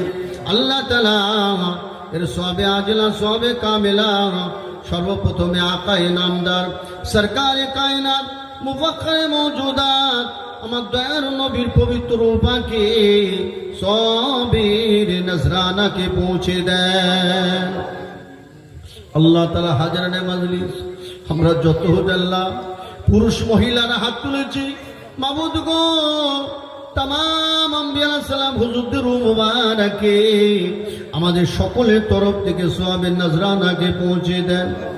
আল্লাহ তাআলা সওয়াব তামাম সাহাবায়ে কিরাম রিদওয়ানুল্লাহি তাআলা আলাইহিম আজমাইন, तमाम आइम्माए किराम मुहद्दिसीन किराम मुफस्सिरीन किराम हजरत खाजा गरीबे नवाज माइनुद्दीन चिश्ती रहमतुल्लाह अलैह औवे सुबानी कुतुब रब्बानी हजरत अब्दुल कादिर जिलानी रहमतुल्लाह अलैह हजरत मुजद्दिद अल-फसानी मसरांदी रहमतुल्लाह अलैह हजरत पीर फातिल वैसी रहमतुल्लाह अलैह हुजूर दे रूपा के सवाब नजराना के पहुंचे दी।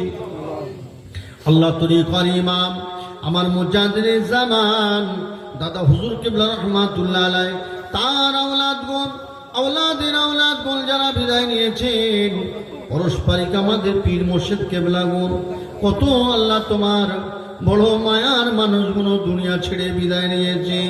আল্লাহ তাআলা তাদের উপাকে সওয়াবের নজরানাকে পৌঁছে দিন। আল্লাহ তাআলা এই মজলিসে যত পড়নেওয়ালি আছেন হাজারে মজলিসে যত মেহমান আমরা হাত তুলেছি মাবুদ গো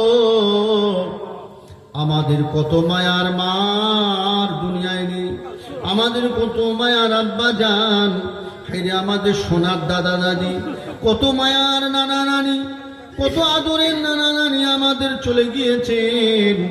আমাদের কারোর প্রাণের ভাই ইন্তেকাল করেছেন, কারোর ভাইপো ভাতিজা ইন্তেকাল করেছেন, আল্লাহ কারোর স্ত্রীরা ইন্তেকাল করেছেন।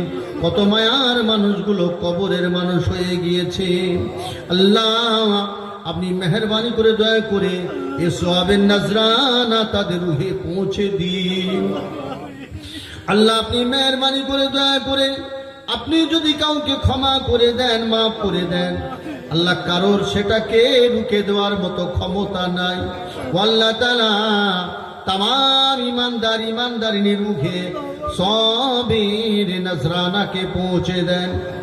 আল্লাহ তাআলা আপনার দরবারে আবেদন আল্লাহ আমাদের যখন মরণ হবে আল্লাহ আমাদেরকে আপনি জান্নাতি করি মওত দেবেন। আল্লাহ তাআলা এমন বদামল থেকে আমাদের হেফাজত করেন, যেসব কথাবার্তা যেসব কাজ করে মরে গেলে আল্লাহ, যেসব অন্যায় অপরাধ করে মরে গেলে ইসালে সবার আমাদের কোনো কাজ দেবে না। আল্লাহ আমাদের কুফরি থেকে, শিরক থেকে, নাহক করা থেকে আমাদের সকলকে আপনি রক্ষা করুন। ও আল্লাহ তাআলা কাজ করে আপনার দরবারে আবেদন ও আমার রব্বুল আলামিন আল্লাহ তাআলা, আল্লাহ আমাদের জীবনের গুনাহগুলো আপনি মাফ করে দেন। আল্লাহ আমরা আল্লাহ যদি ভুল ত্রুটি হয়ে আল্লাহ আমাদের জীবনে কোনো রকমের গুনাহ খাতা যা কিছু আছে আল্লাহ আপনি আমাদের সকলকে মাফ করে দেন, ক্ষমা করে দেন। আল্লাহ বাকি জীবনটা গুনাহমুক্ত জীবন বানিয়ে দেন।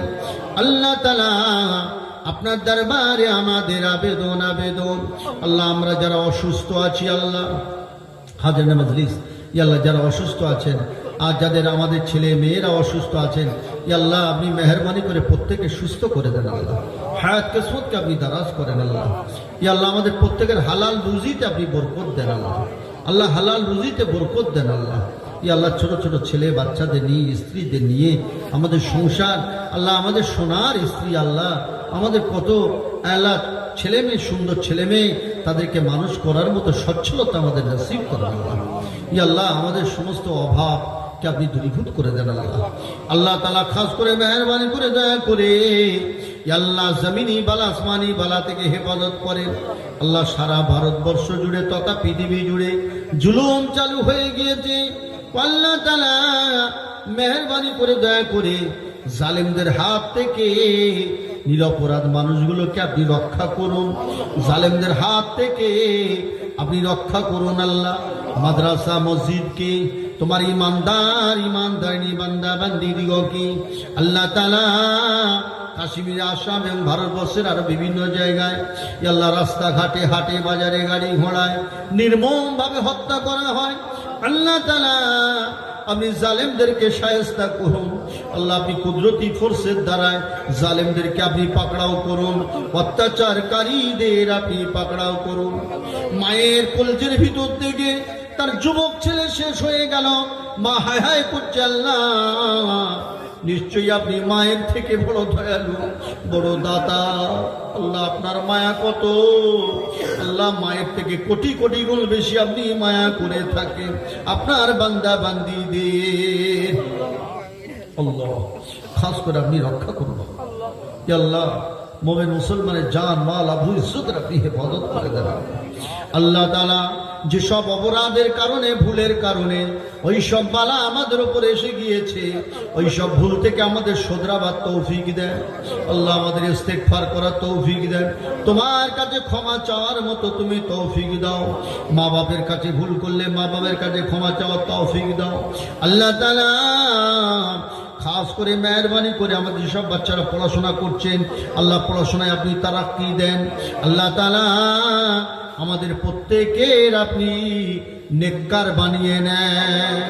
আল্লাহ তোমার রেজামন্দির আমল আমাদের দ্বারা তুমি করিয়ে নাও। আল্লাহ এমন আমল তুমি করিয়ে নাও, তুমি যেন আমাদের রাজি হয়ে যাও, খুশি হয়ে যাও। আল্লাহ তাআলা আপনার দরবারে আমাদের আবেদন দিদারে কাবা, দিদারে মদিনা আমাদের সকলকে আপনি নসিব করাবেন। মরণের আগে আগে আমার নবীর জিয়ারত আপনি নসিব করাবেন। আল্লাহ আপনার হাবিবের নুরানি মুখখানা দিদার আমাদের সবাইকে আপনি নসিব করাবেন। আল্লাহ তাআলা আপনার দরবারে আমাদের আবেদন, আল্লাহ আমাদের মা বাবার সঙ্গে ভালো ব্যবহার করা তৌফিক দিন, আমাদের মুরব্বীদের সাথে ভালো ব্যবহার করা তৌফিক দিন, মসজিদের ইমামের সাথে ভালো ব্যবহার করা তৌফিক দিন, আমাদের পীর ও মুর্শিদদের সাথে ভালো ব্যবহার করা তৌফিক দিন। আল্লাহ আমাদের মুরব্বীদের সাথে, আল্লাহ জনম দুঃখিনী মা আপনার আব্বা জানের সঙ্গে এমন ভালো ব্যবহার করার তৌফিক দিন, তারা যেন দুহাত তুলে আমাদের জন্য দোয়া দেন। আল্লাহ গ্রামবাসীকে উপকার করার তৌফিক দেন, অনুপকার যেন আমাদের দ্বারায় না হয়। আল্লাহ মানুষের দোয়া নেওয়ার তৌফিক দেন, অভিশাপ থেকে আমাদের রক্ষা করুন। আল্লাহ তাআলা আমাদের দোয়াকে আপনার 99টা পাক নামের ওসিলা করে আপনি কবুল করে নিন।